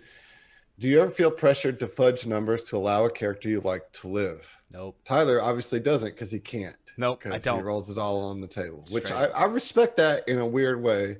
Like, it's not something I would ever do. I'll just put that out. But I do respect it, you know? I do respect it. So, to all of you, you know, do you feel that pressure to fudge numbers sometimes? No, I know my players don't want to play with an asterisk. And Right. and for the most part, I don't play behind a screen either, but it's just in the heat of combat, like nobody's really looking at my tray. I had a very dire combat recently where, because I didn't want the listeners to think I was fudging the numbers because it was improbable as hell, Right. I had a player looking into my dice tray over and over, and I was like, see, okay, tell them what I rolled. Like, because it was just the shittiest luck I could have possibly had. Oh, fantastic. But I'm not, I'm not fudging anything for this. I don't think my players would like if I was fudging stuff. I mean, I'm the same on that. Like, what I like, and you know, I'll GM call out myself here a little bit, is I like the ability to say, okay, I'm rolling this one on the table. Like, you have no protection. I do enjoy the tension. Like, of you that. have no protection from me, even though like they really don't ever, you know, sorry guys, you never do. But like, I want to play the game by the rules as much as possible, you know, and like faking the die as a GM or as a player, you shouldn't do that. Like, if you need to manipulate the combat in a way that you need to manipulate it for whatever reason, if it's like a time thing, or you're sensing that your players are like checking out, whatever the situation may be, and not necessarily on a podcast sense here, because there's a different set of standards for that. But just like running a game, you know, you might be in a combat that's been going for an hour, and you know that the players have it in hand, but like they've got, you know, 4 different creatures with 40 more hit points to knock down, you know, and like they got it, you know, they have it. There's no doubt that they're going to get out of this, like going right up next to a long rest, you know, it doesn't matter. Like there's some, for me, there's some kind of making the editorial cut there, you know, like if they get within 5, Yeah, absolutely. That's if my they get rule, within too. 5, and I Within know 5, they I'm have like, it, if they have it you in did it. hand, I'm like, you killed it. You know what I mean? But that's for the podcast. But yes, absolutely. It's like, I don't want this to go another fucking round. Yeah, like it doesn't Like, need to. We're Like, already 30 minutes over. this is no longer fun. It's like it's just checking boxes. It's going through rounds of checking boxes, and I don't ever want my table to feel like that. You know, I never want it. To me, I feel like the job of the GM is to immerse the players into the experience, you know, and when it gets into okay, we just got to go through the motions of swinging our swords, like, you got it, you know. I've definitely thought about like, all right, you hit this person down to 0. They're technically not down yet, but are they? They're fucking dead. They're you dead. You got them, you know, like. Yeah. I have never fudged like a hit or a miss chance, but I've manipulated some of the damage that has come out. Yeah, right. Like, you before. manipulate the HP as needed. Like, that's the thing that you fuck around with, you know. But you have to commit to the dice telling the story. You have to, or else it's all bullshit. If you don't play by the dice, it's all bullshit. I mean, you know? I won't fudge a dice, but I will fudge a stab line. I mean, stab if it's a if piece of I'm in information church, I really need them to know, I will fudge that bluff check, you know. I will fudge a bluff check. You know? I got him on the perception. I think the only time I've like changed damage coming across is if it was just like a random encounter that wasn't even like supposed to be rolling for a random encounter. I was like, all right, your intimidate check was pretty bad at holding people from doing what you're supposed to be doing. I'm going to bring somebody in and you're down now. That's good. So you used your hero points. They still like used all of their resources to not die, but in the beginning of it, I didn't like hit them for the max amount of stuff that would have actually happened. They ended up still using all of their hero points to not die, but I didn't throw all of the damage that, like, it was probably still in first, second level that I was doing that stuff. Yeah. All right. Well, that was a good question, Tristan. Thank you for that. I like that one. We're going to go to Eric, otherwise known as 10 Lawn Gnomes. And I think this is an interesting question. How often do you run one-shots or side games to sate your bloodthirst? And like, I know that sounds sort of tongue in cheek, but like, I also think that's a great opportunity to get some of that out. I mean, I don't run one shots. I run Fall of Plaguestone. Like that gets my bloodthirst. I'm set. That's for all like you a year need, on man. that A AP. publisher call out. Yeah, Publisher call out. Yeah, put it on Take the board, that, Eric. Jason. Yeah, put it on the board, Eric. That's a If publisher call I out. want to satiate my bloodlust, I'll put them in an encounter. I'll put like a chest in the middle that after every encounter it like spawns some health potions and stuff, and they'll get their spells back, and then I'll just throw stuff continually until they're far too low of level to actually beat the encounter. And that's just for fun, trying to learn combat kind of stuff. Yeah. I ran Crypt of the Everflame and we didn't even finish it, so I haven't really run any one shots. Pillows at the bottom of the pit trap. Yeah, exactly. Blunted arrows. What? Tyler just has all on the table for his bloodline. No, that's Right. straight up. Well- that's exactly what I have. I mean, So- I've taken some listeners through some pretty harrowing encounters before. Me. And I need to get my editor up on getting that out. Player call There's out. a lot there. There's a lot of backlog there. Dude, I've got like 9 all on the tables, 8 or 9 all on the tables backlogged. Most importantly, I've got the Southern Tomfoolery one. I've got the one where Allard is a crazy fucking barbarian gnome. And then I've got the one with fucking Griff as the gnome with I can't even like describe. Well, you can't do the voice or anything. Come on, No, I've got that. Griswold. Griswold, the gray area. Yeah. Oh god. I've got my side bit. I got my side bit, and I'll tell you what. I mean, I don't take my players through one shots very often, mostly because when my players get bored, and this was half of the benefit of doing a podcast was when my players get bored of an AP, we just start a new AP. We've been doing that for a fucking decade now, and I can't even tell you how many Paizo APs we haven't finished because they get bored with it in some way, fashion, or another, which is part of the reason, and Griff, to give you a little bit of an insight on my table, part of the reason why I'm so kill my players all the time is because in order for them to feel invested in an AP, I have to increase those stakes. So All right, so I'm gonna go Fox McCloud and reflect this back at you. Then, do you find that a TPK in a published adventure allows you guys to just like scoot to the next one? Like in your off pod stuff, is that usually the impetus to being like, okay, No. well we were getting a little bored and you killed all of us, so let's go play Curse of the Crimson Throne. Like, does that stick? Like, that's the thing. You go for the TPK, you get the TPK on the AP. Is that like in the fucking leaderboard? Min max failed. Yeah, Failed Extinction Curse. Moving on to Agents of Edgewatch. You know, like it's funny because the most of the time, and again, this is just my table, and part of it's because my table is there's a reason that we called our podcast min maxed, right? There's a good reason for that. I have a table filled with gamists, and I don't want to get into the simulationist, role player, gamist conversation because that's a 4-hour conversation, right?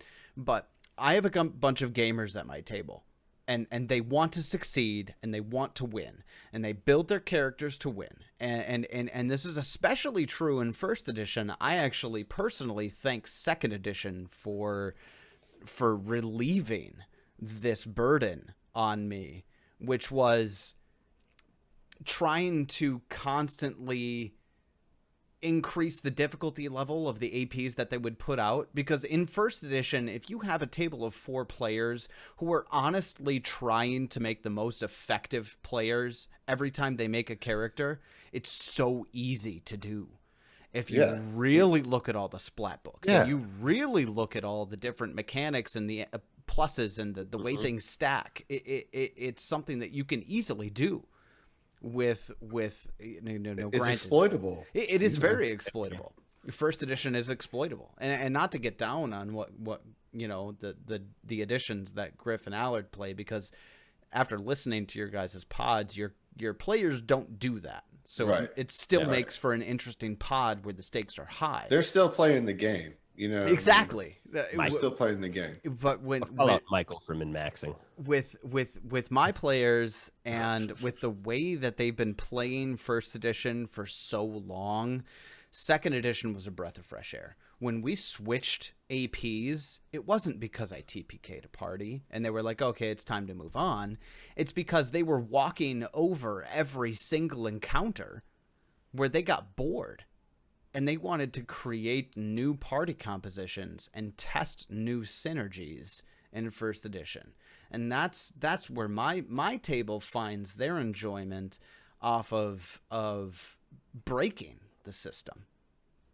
Yeah. And that but that's that like a fun way to play. Like, that's a legit way to play. Like, I totally understand that mentality. You know what I mean? And if like I would go into a game with that mentality, if like everybody at the table is like, this is what we're doing, like that would be that is a lot of fun, because then the challenge is like solving the puzzle of the game, right? It's like solving the puzzle of the rules and like becoming an expert at it. And that's why you homebrew as a GM if you have a party like that, right? Well, yeah, I mean, that just makes it harder as a GM. It just makes it so hard to run an AP. I mean, it is. I'm a closet home brewer in that I've rewritten so much of the AP as to render it not the same.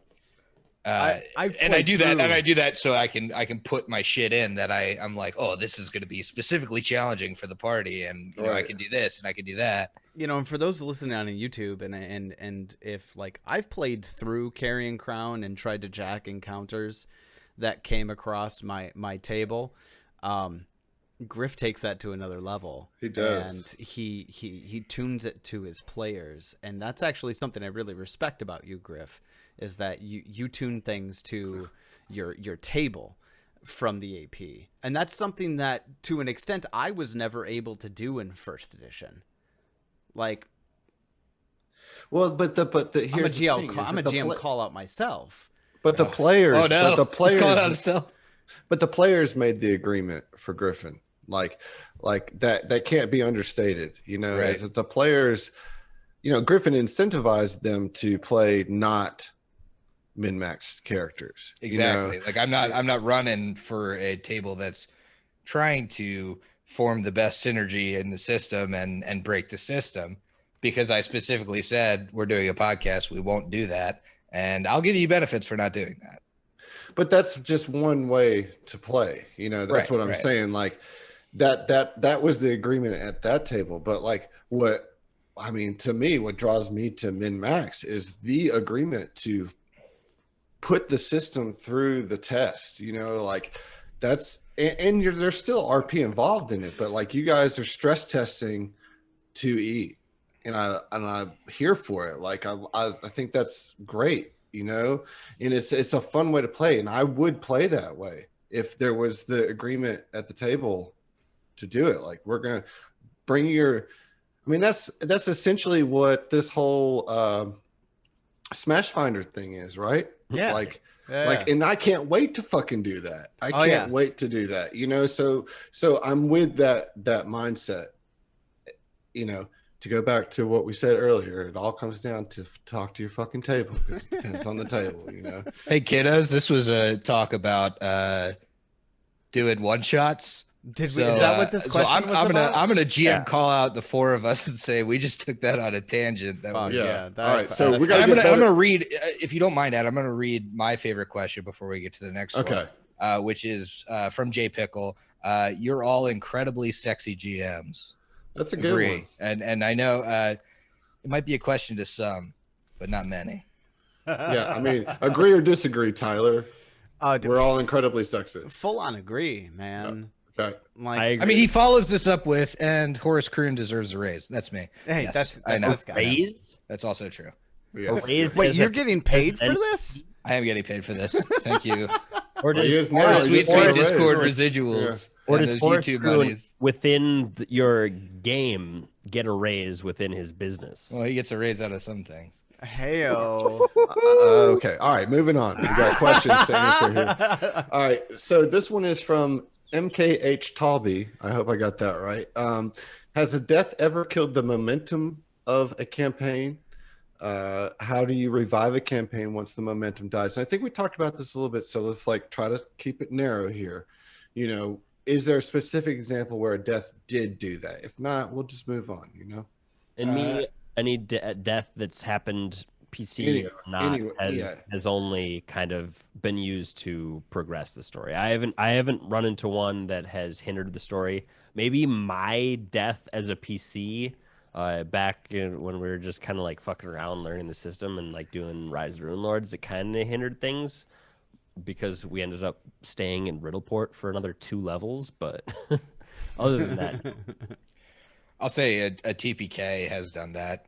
It's the nature of a TPK. It's kind of difficult to come back from that and form a cohesive, hey, how are we all jumping into this adventure at some point? So I think as GMs of podcasts, we probably thought of ways to mitigate that if a TPK were to happen. But in a home game, it's like, well, a TPK happened. You guys are in the next town. Like, fucking come in. And it's kind of like, that's not as fun. yeah, this new guy is looking at you weird. He wants to join your party. Sure. You all end up at the bar in Etrin's Folly for some reason, even though no one ever goes there. Yeah, I think if a TPK happened on a podcast, it's almost like leeway to like start the next book with some heavy consequences and very new characters. Yeah, I like just going ahead and saying, okay, this book failed. We'll start the next book with new characters coming in as a result of this failure. That's pretty good. I like it a lot. Listen, we got a bunch of questions, but I'm out of my drink is out. I want to take a 30-second.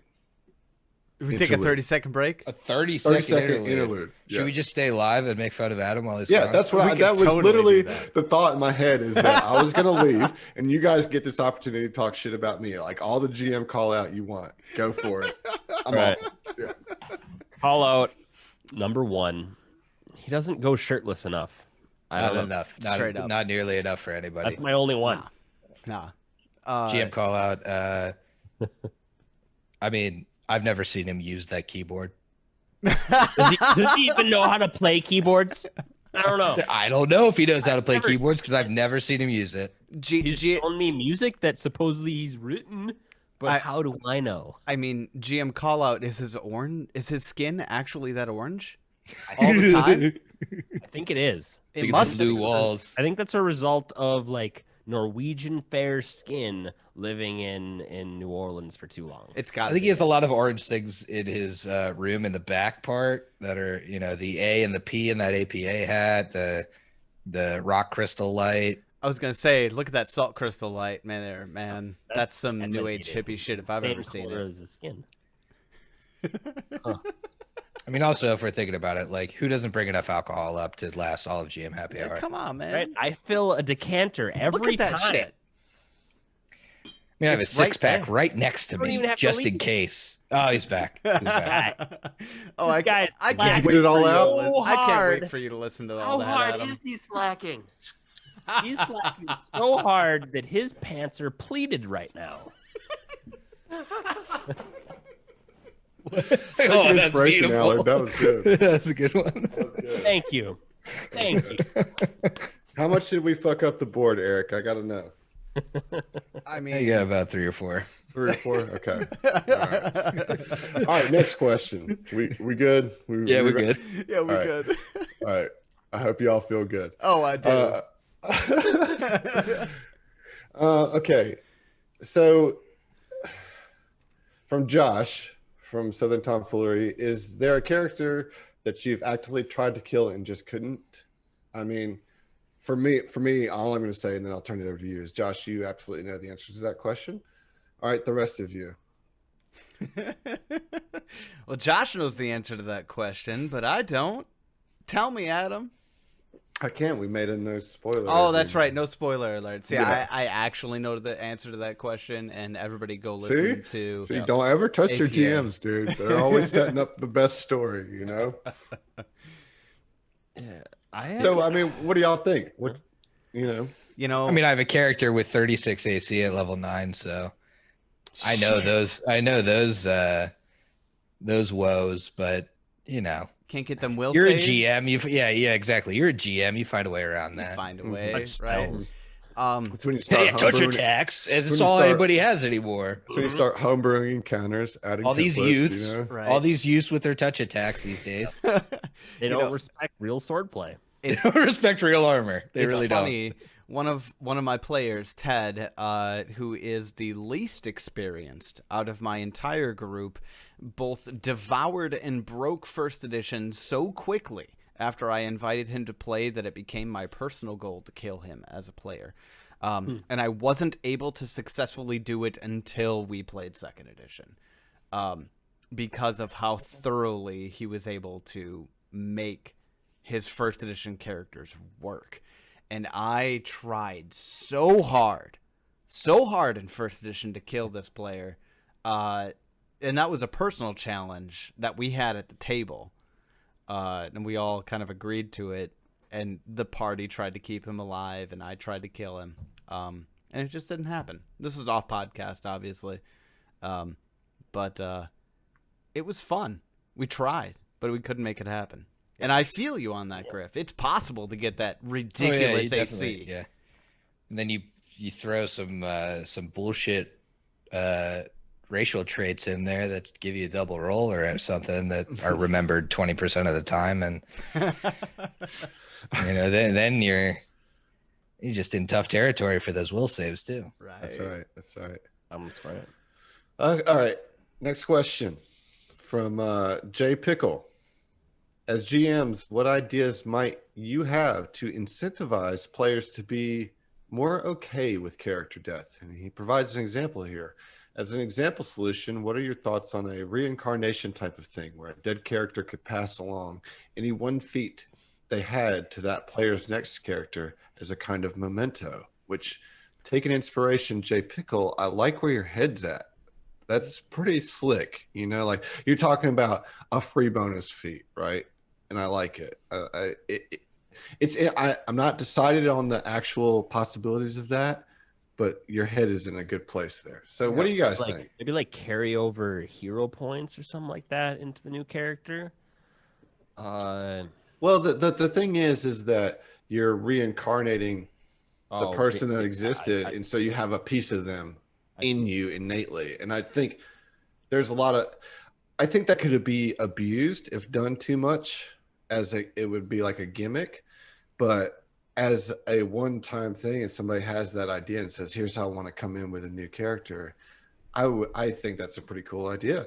Yeah, I think as long as it doesn't encourage recklessness, it's definitely super solid. I've done something on the opposite end, which is like, instead of encouraging with incentives, I've encouraged with detriments, in the sense that, like, hey, everybody, corruptions are going to be a thing in this campaign. And so just know that even if your character doesn't die, I might take them and kill the rest of the party with them. Right. There's or still a take them chance and do horrible things with them. Right. So maybe death is your best option. Right. There's still other ways for me to take your character sheet from you. Exactly. Right. So that's how I would run it. Yes. I mean, that's how I do run it. But Definitely in a horror campaign, that definitely has a sense of. I think I'm just keeping corruptions forever. Yeah, corruption You should be a part of. You fucking playing Pony Finder. Corruptions are still in there. It's funny. It should be part of the table. And like, even when we were playing 5e, I wrote corruptions into the game that we were playing. Like you know, I homebrewed some corruptions for 2 of the players because it's just such a cool story thing. Like, it's such a cool thing to give players a little extra power with a little bit of like, oh, but you got to give up this, you know, and see where they'll be at, you know, and what they'll take and what they'll do. It's great for story, and I think it also, you know, at least makes you okay with the fact that your character could die, your character could be taken at any point. So you got to be comfortable with it if you're going to sign up for a campaign that has that. If I were in my nice GM shoes, yes. Was it Jay Pickle that suggested this one? Yeah. That extra feat thing, especially if death is not super common in your campaign, is such a cool through line. It reminds me of like there's a game that's a roguelike, but you get to keep a trait of you're like a whole family lineage, and you keep a trait of the last life that you played. It's very similar to that, where it's like your uncle, you just played as your uncle. Your uncle had like this strength feat. He died, and your new character starts with that and then a new feat. It's kind of cool. So the question was like how to say the question again? How to incentivize players to be more okay with character death. I mean, I think through my take with it is that I am trying to run a story with the full gambit of emotions available. So my incentive is if you don't want to experience that, you're not experiencing the full potential of the game that you're playing. It's just to kind of brush that to the side. But I guess how would you then explain that to a new player? Because I know you and your party are close, but like, how would you explain that to like bringing someone in to be okay with that when they put a ton of time into that character and it's like, poof, gone. You know, that's a good question to think about for a long time. I don't want to interrupt on this one, but that's why when I go through these things, I say, hey, I might kill your character at any time. Have a backup ready, and have that backup ready to integrate to the party from the get-go. Don't make me wait. Make me consider your backup PC now, not after I kill your current PC. Yeah. Like, you know, I do think if you as a table are like, yes, death is a thing that can happen, it's important for the players to have something ready to go and to involve the GM in that so that they can prepare to bring that character into the story. You know, like you want to have a little bit of insight of the possibilities of where this is going to go, you know? So I'm going to play devil's advocate here. How do you, because you've all been players in some respect, how do you balance that backup then with your interest in your current character? Because I've had, especially with my players, player call out, because I don't have two backstories of backup characters, but I've had the assertion over and over that if I make a backup or if I get really invested in a backup, I'm going to be less invested in my current character. So how do you balance that then? If you're just telling everybody, make a really cool backup and make sure they integrate to the story. Tie him in. I don't say make a cool backup. I say have a general idea of what you would be interested mechanically in playing next, just so I have some sort of like semblance of where your head's at. If your character dies, are you going to make player call out another mystic? Are you do that? Yeah. Or are you interested in this other class? And do I need to like be prepared to think about encounters in that way? And I think that's a fair thing to ask of your players. And I say, like, I don't want any backstory of your backup. Like, don't talk to me about your backstory. I'm focused on your living character right now as a GM. I'm trying to make them important to the story. I'm with that. You know, so don't fuck my head up with all this, or I'm going to write them in as an NPC, and that's no longer your character. If you make them too cool and too interesting, they're mine now. You know, not really, but that's like to some degree, that's how your mind thinks as a story crafter. It's like, okay, well now I have to have this person in, but I don't. Not at the expense of your character that you have now, you know. Isn't it kind of fun to loop them in though? Like, Yeah, that's Especially what I'm saying. like I'm a gonna take recorded that. thing. I'm gonna take that. And Isn't it- like isn't you it- made an awesome character, so Imagine that's how gonna be cool part it of the is story. if you have 3 backup parties at the gala at the Pools of Paradise or whatever, and Right, then right. and then these guys, like these 3 dudes that start a ruckus and get pushed out by the bouncer end up as the 3 new players after you by some miracle kill half your party in Starfinder. I know. Wouldn't that be cool? That takes so much foresight, and to your initial like response here is it's like I don't want my players getting invested in a character they're not playing. You know, like I need them to be invested in the characters that they are playing. Yeah, I think You that know? what I would do in that situation, instead of like the idea of giving them like a carryover feed is a good idea. I think that my idea would be the next character you're gonna bring in, we're gonna tie more closely to the plot than your first character, who is like discovering the plot. You are now gonna kind of be a part of the plot, and you're gonna bring these plot details to the other PCs. Yes, Allard dropping bombs. Gosh, I can't, like, all I can say is yes, Allard. Yes. I 100% agree and invoke that in our game. You know, like But it stifles my creativity. No, it doesn't. It inspires you. Like here's the thing. Creativity happens within boundaries. Right, like exactly. Okay. Like here's a problem to solve. You know, like you make whatever character you want, but here's the thing that you have to solve with that character. And whatever you want to do, I'm with it. I'll help you. We'll figure out a way to make it work. But here's the thing that you got to latch on to, because shit, man, we're 3 books into our story now.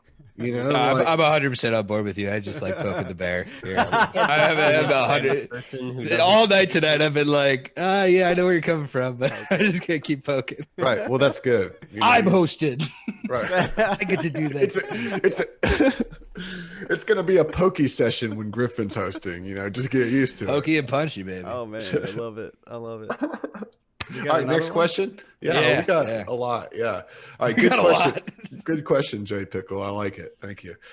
Okay, so this is from the welfare store, and I think we can answer this one pretty quickly. If a player has died a few times and continues to make clones, at what point do you say, hey, it's time to make a new character? And here's the thing. I don't think any of us have a table that's going to do that. You know, like the first time is the answer to that. The first time. The right. first time. Make a new character. Yeah. That's it. Don't make a twin. Make a new one. I don't Give me your own character sheet. Shredder. Bingo. The first time. I mean, I won't shred your character sheet, but I'm gonna put it in my trophy folder. Right. It's gonna go into a folder in my desk. You know, I'm even kind of against, like, we're running a new little one-shot thing, but we've talked about other characters that we have played or wanted to play, and you're just gonna reskin one of those ideas. I'm like, let's find something new. Do something fuck. different. In a podcast, I'm against like coming in as a class that's already been played. And we I know. talked about that last time. Don't do yeah. that. In a podcast, like you can't. Like there's no like question here. If we're talking about a podcast, you can't do that. No. We're in the business of entertainment. All of us are. There's Like nothing that's the interesting reality. about that.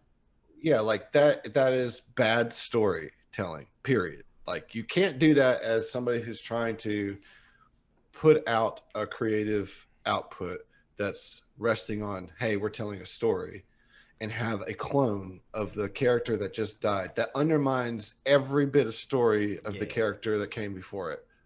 Like worse than like that character dying unheroically. It's Unless even your worse. character It's even is worse. Landfill Yeah. from Beer Fest, I don't want to see it.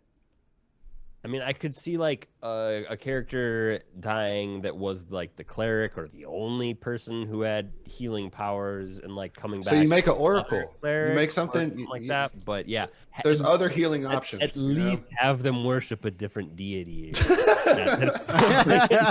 where I draw the line. That's where I draw the line. You can't all be Pharasma worshippers. God damn it. Yeah. She's got a daughter, for God's sake. Man. Basically the same shit, but for kids. Oh, Lord. All right. Next question. I think the reality is that we're all podcasters. So like none of us have that problem at our table. You know, I don't know cringe. anybody, like nobody I've ever played with would find that fun. Yeah. Maybe if that's such a huge sticking point for someone at your table, then it's a different conversation. Well, just I'm allow, actually gonna just allow interject the here. resurrection at Yeah. that point. Can we Like, bring I'm up going to another interject podcast? here a little bit. If you've got a player who wants to make a clone of the PC that just died, then they hate the fact that you killed them, and maybe you went wrong.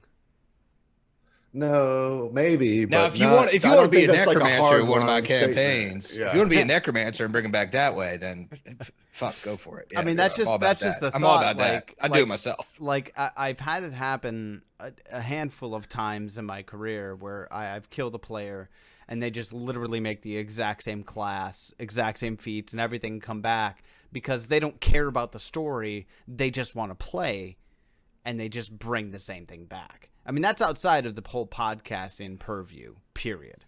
Right? It just is. Yeah. Like I don't know. It's like you allow the resurrection at that point. Then, if they just want to Yeah, play you know. the same character, like the same part, they don't want to give up the story of that character. Like, first of all, there was a miss in your session 0 there. You know, For sure. that- Yeah, you yeah. know, Mistakes to were take made. it back Adam. to our last one. Like, there was a big miss there because if your players don't know that character death is a potential reality before going into the game, you've done a disservice to them as a GM. 100%. Okay.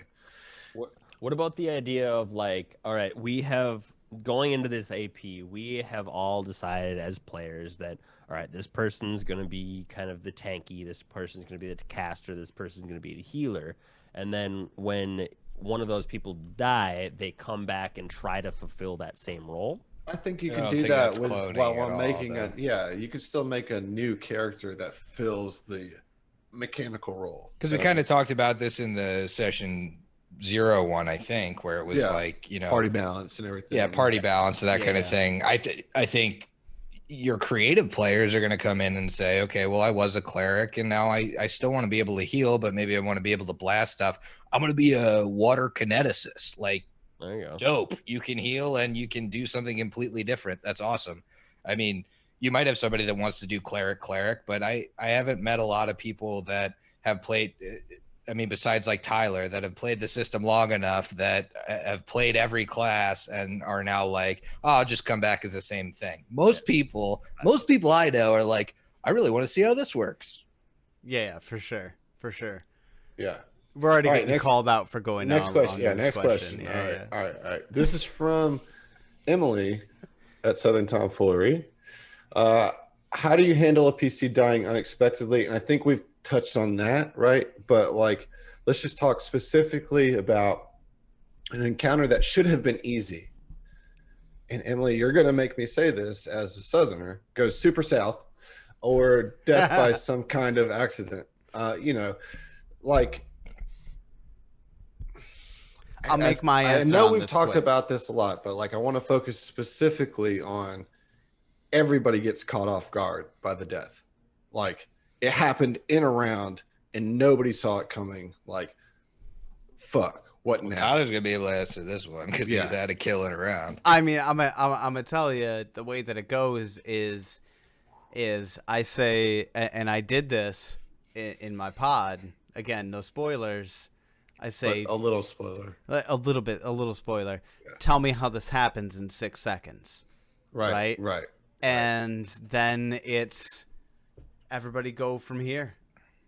And it just because it's unexpected doesn't mean it's impossible, right? Accidents happen, crazy shit happens. Tell me how you respond. Move forward. Now, for the unexpected stuff, this is one thing I do want to ask, because I know we have a lot of like backstory writers and writers in our player groups. Right. And a lot of times they'll have like, oh, this is like when I go out, I want to show like this flashback, or I want to like say these things, like, you know, whenever it happens. Like, would you work that into it? Oh, Because absolutely. Yeah. Yeah, absolutely. If you want to give me the life flashes before your character's eyes in that moment, let's take 10 minutes and do that. Right? I'm not going to take that away from you. right? But at the same time, and this goes back to session 0, have that planned ahead of time. Right? Know what that is going to be when that situation happens, because if and when that situation occurs, you're not going to have time to plan for it. Right? I feel like we're playing charades over here. Improv. Improv. Where's Eric on that one? All right. Oh, Eric's been on it. Eric's been on the on it, scorekeeping tonight. for sure. But I mean, sometimes for me, I feel like the most important or most impactful RPing happens when a character dies unexpectedly, not for the player whose characters die, but for everyone else at the table. Like, it's impactful for everybody else, because the player whose character dies, if any time that happens at my table, if they have an opinion, I'm like, shut up, you're dead. You don't have an opinion right now. I want to hear about what everybody else thinks about the situation, right? Give me the thoughts of the people who have been adventuring with this person for months or weeks or days or whatever the fact is, right? That's not where the story lies. Your story ended when your character died, but your death impacts the future progression of the rest of your party. Let's let that play out. Plus, that player gets to live out the like going to your own funeral trope. Yeah, 100%. Which is kind of fun. I mean, it's anytime I've been dead, it's kind of fun. You got to give that to them. You know what I mean? Like they need closure with it. There's no.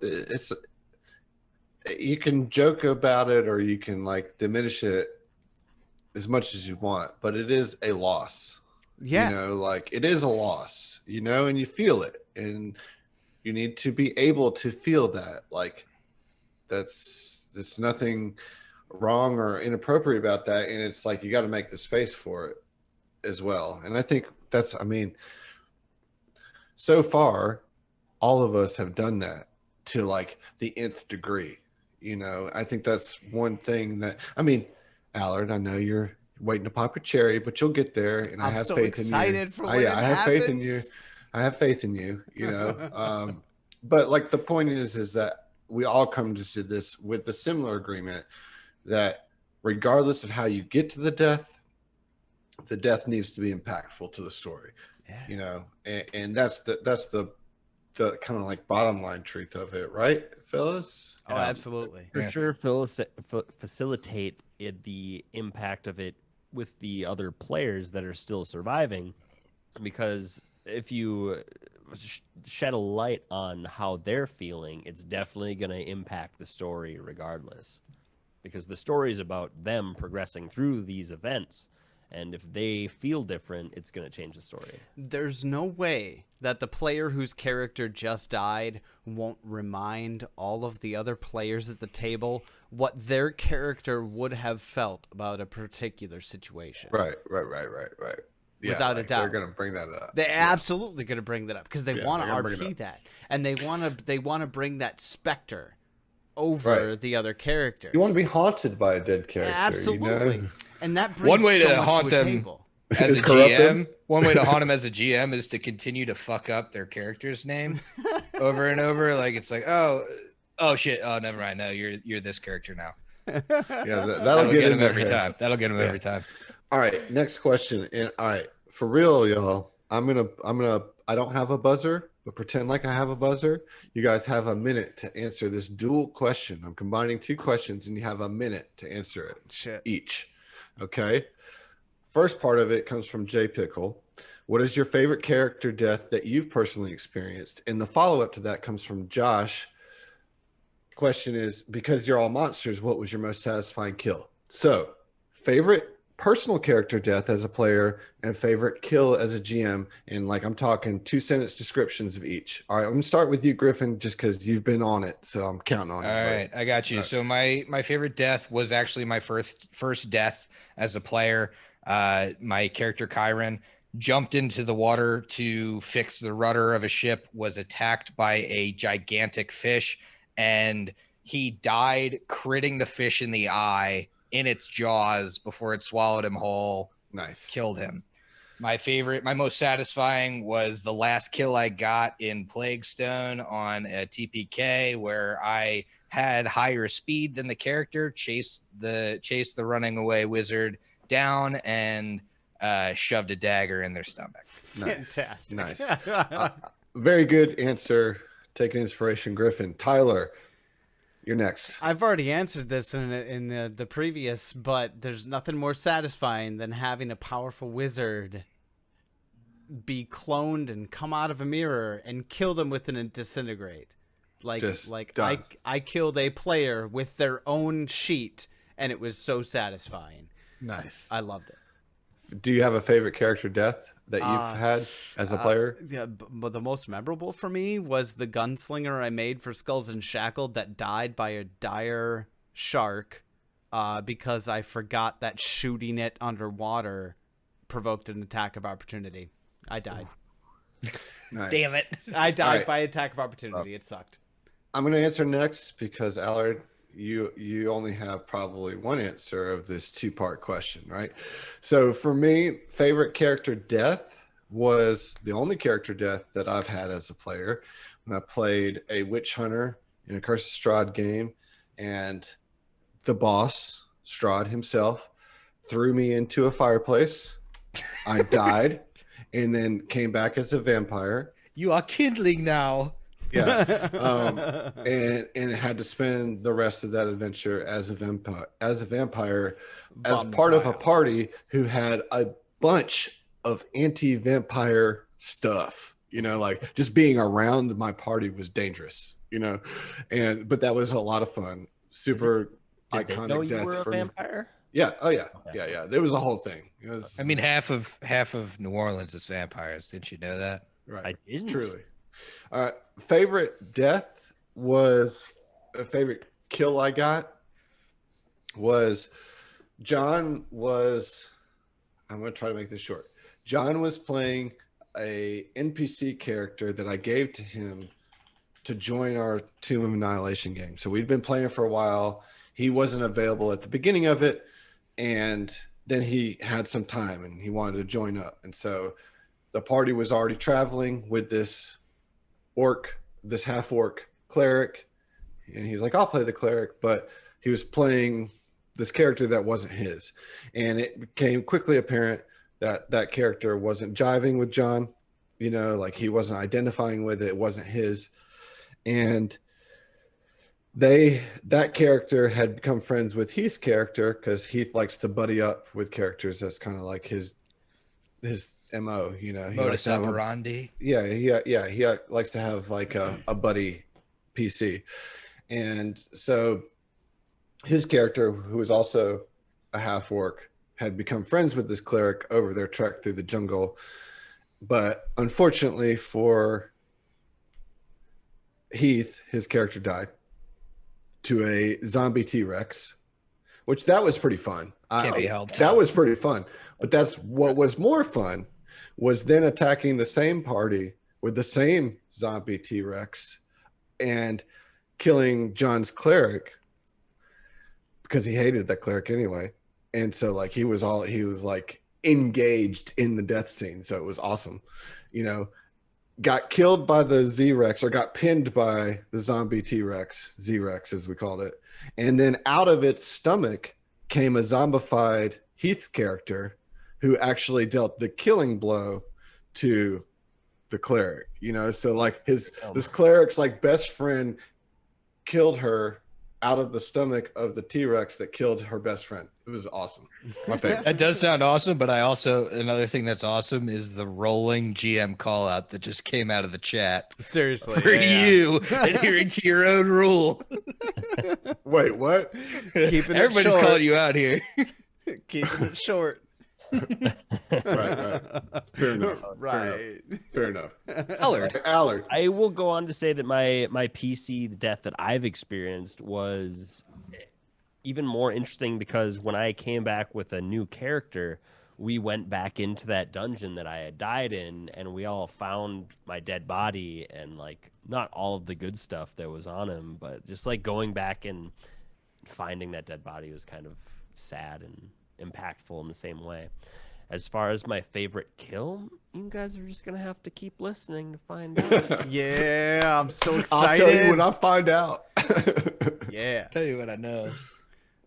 Right. Next question. right. We have like so many to get through, don't we? No, we're doing good. We're doing good? Because some of the stuff we've already covered, and we just knocked out 2 and 1 right there. So that was good. Hell That was yeah. good.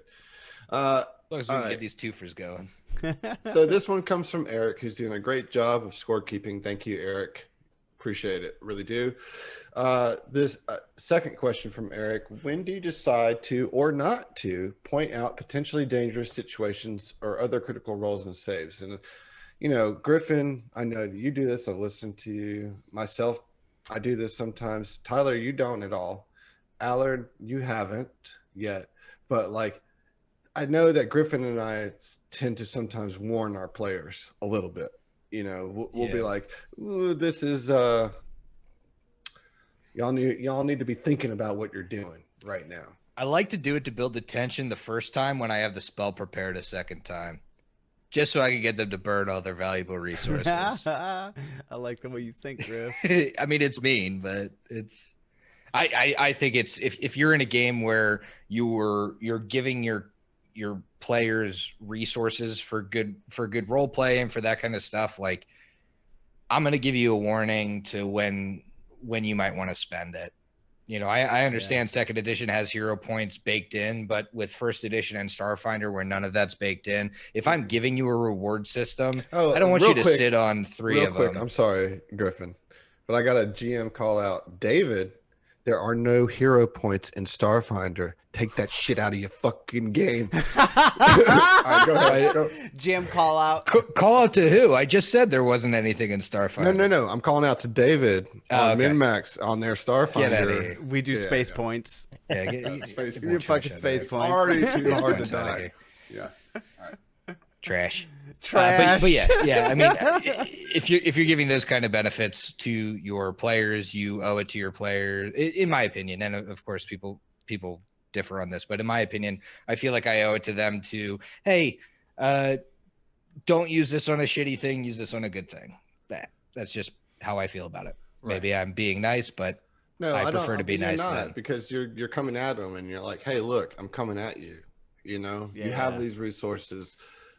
Like, this is why I gave them to you. Use them now. I don't think that's anything wrong with that, because also the whole point is that the characters are supposed to be more battle wise than the players. We're just a bunch of nerds sitting around a table. Like, my fighters should have a better intuition about the severity of a fight than I do as a person. And so, like, that as a GM, you kind of give that insight a little right. bit. And because I'm not using the hero point system, you don't have a get out of like the dying condition free thing, which I feel like that's how the 2E hero points usually get hoarded for. And because of that, when it's something that's going to be, hey, this is going to be really bad, maybe use your shit on the save or use your shit on, on your epic roll to do something cool. Yeah. Cool. Next question. Is that where we're at? Do it. All right. You guys did good on that one. Thanks. All right. I think maybe we got time for 2 more. Dose. All right. This one comes from Josh. How do you feel about a TPK over time and finishing the AP with an entirely different party than what you started? And again, I know we've talked about this a little bit, but let's talk specifically. Oh shit, my whole party died. We're 4 books into a 6-book AP. What now? I think that's the question that's being asked. I mean, party member number 1 died at book 1. Party number 2 and 3 died at book 3. Party member 4 died at book 4, and all of a sudden now you don't have the original party any longer. I think the key is making sure that your players' backup characters integrate into the existing story. If your backup characters integrate into the existing story, this question isn't an issue. Absolutely. I mean, realistically, if you have a backup from book 2, by book 4, they should be. There's a problem if they're not equally as invested in the story as a character that started the game and is in book 4. It's just a problem. Like, Yeah, and so I think TPK over time can and does happen, and it doesn't adversely impact the story. Yeah, like it just takes it takes full table commitment to the story and says like, okay, yeah, I'm 4 levels in a pretty deep story and I'm invested in it. So why not make a character that's invested in progressing the story? Like, why would you make a character 5 books in that has nothing to do with what's going on? Like, that's I mean, I crappy. think by the same token, it's really fun and it's a really cool achievement to have a character that has lasted the entire story. And I get that. And I get the feeling like I'm dealing with it right now in my Return of the Rune Lords campaign. The 2 surviving characters of the book 4 boss battle are 2 characters that did not start the adventure. The 3. So you have had a TPK over time. We were experiencing basically a TPK over time. We have one person shunted to another dimension or some shit, but but yeah, I mean it's No big like deal. a book 2 character and a book 3 character that were brought in and are as invested in the story as the rest of the party. So if we survive, yeah, maybe we'll bring the initial party members back. Yeah, maybe we'll find a new party, but the story's going to go on. Right. All right. Well, I think we got time for one more question. Bring it. Let's see here. We got a few to choose from. There's a lot more, but I think we'll go with this will be a fun one. Bring up the one that we're all sexy again. Yeah. Are we That's all my sexy? favorite question. Yes. Yeah, A+. yes. A+. This next one, this last one is from Tristan, and I think it'll be a fun one. Have there been any truly stupid character deaths in your games? Like, what are some of the most like slapsticky ones that have happened in your various games? I have a good one from Plaguestone, if you don't mind me starting. Please, I love these. And it's really just like the boss of the first part. I won't give spoilers for Plaguestone, except for the fact that he has traps involved. Love that one. And like the traps led to the TPK. The traps were like crit down 2 characters in the beginning in like the first round because they didn't hit the perception DC to find them, and they walked right over them, got crit. One person got crit, the next one's like, we should probably watch for trap. Perception check, does not find the trap, walks forward, crit by the next ballista bolt or whatever it is. 2 people down to dying 2 like in 1 round. I'm telling you, ridiculous. That chapter 1 boss fight in Fall of Plaguestone, Bowman, damn it, man. You should have considered bringing in new players, because that was gross. Yeah, it was gross. Yeah, it was so gross. But I think that was the funniest one I've had, and it wasn't really out of stupidity from my party. It's really the luck of the dice and the fact that there's traps there. But oh yeah. Oh fuck. It's It was so brutal. It was so brutal, and then it was like fucking. Then it became a 4v1 because I had a 6-person party, and I was like, oh well, everyone said this is a TPK machine, and now I actually have you on even footing. Yup. So it's over. Yeah, Oh my it's God. done. It's done. My silliest one was Emily's first character that she ever brought to me. And this was, I did not take my own advice. Emily played for me in my Tomb of Annihilation game. So the first time she ever played was through a meat grinder campaign. And, which I'll take it easy on you. Yeah, don't like- worry. like- I did not take it easy on her. It was Tomb of Annihilation, but she got herself killed. So she had this drow elf who was a werewolf, and they went down in this abandoned mine on the Isle of Danger. Like that's not what it's officially called, but that's what it is. So like everything everywhere on that island is bad. And so they go down to this ancient dwarven mine there, and they find a dragon there, and she decides that she's going to be a big badass and change into a wolf and then go piss on the dragon. And the dragon said, "Fuck you." Fucking deserve. Oh. Yeah, and like, Deserve. Oh, wow. her up. It was a red dragon. They were like level 5 at that point. And a young red dragon. She was right there, pissing on its tail, and May as well have pissed on Adam for that one. Yeah. Well, he's going to take you out for that. yeah, she got roasted. She got roasted. I believe it. Oh, that's great. Those, Oh, yeah, that's those are fine. smart sentient creatures right there. You don't want to go peeing on them. Yeah, I don't know why she did it, but she did it, and she learned. She did learn. Yeah, she says that she was trying to divert the attention from another player. I mean, she did do that. However, that player also got knocked out by falling rocks and was also pissed that they couldn't go loot her dead corpse. So the player that she was trying to save was like, didn't give a fuck. And There's just such a wanted- thing as like banging on your shield or something to It was rough. It was rough. to get the attention of a dragon instead of like pissing on it. You take a little bit of his treasure. But Take a little but I'm treasure. just gonna say, she did say earlier that was the moment that she decided she was going to play with me for the forever. What, because you allowed her to roll the Yeah. piss on the dragon? Yeah, Man, yeah, And then- tell me. an opposite reaction that she probably expected. it was great. It was great. That was my most silly, stupid death, but I guess also like one of the most important deaths that's ever happened because Emily is on Southern Tomfoolery. I think maybe partially because of that. Emily's in the Yeah. chat. She said she did crit piss. Is that, can you confirm or deny? I will confirm that she did crit piss on the Crit dragon. pissed. Just for other GM's reference, since this is GM happy hour, what did you have her roll for that? Well, I had her roll a nature. As she was in full werewolf form, Had her roll of birds and bees. Yeah. Range touch. Beautiful. Yeah, it was like a ranged touch attack, maybe, It was 5e, so I just made it up as I went along, right? As you do in 5e. As is tradition. Okay. That's the last question. Anybody else got any good, fun, silly deaths? Shit, man. No. I'll My tell you death what. Serious. I said we were gonna go long, and here we are.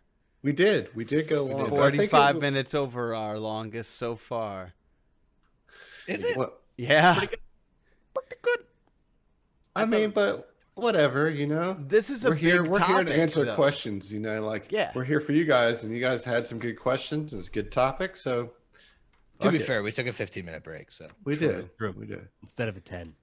So we were only 40 minutes over our. Yeah. Come on. We took a 15-minute break, not a 10.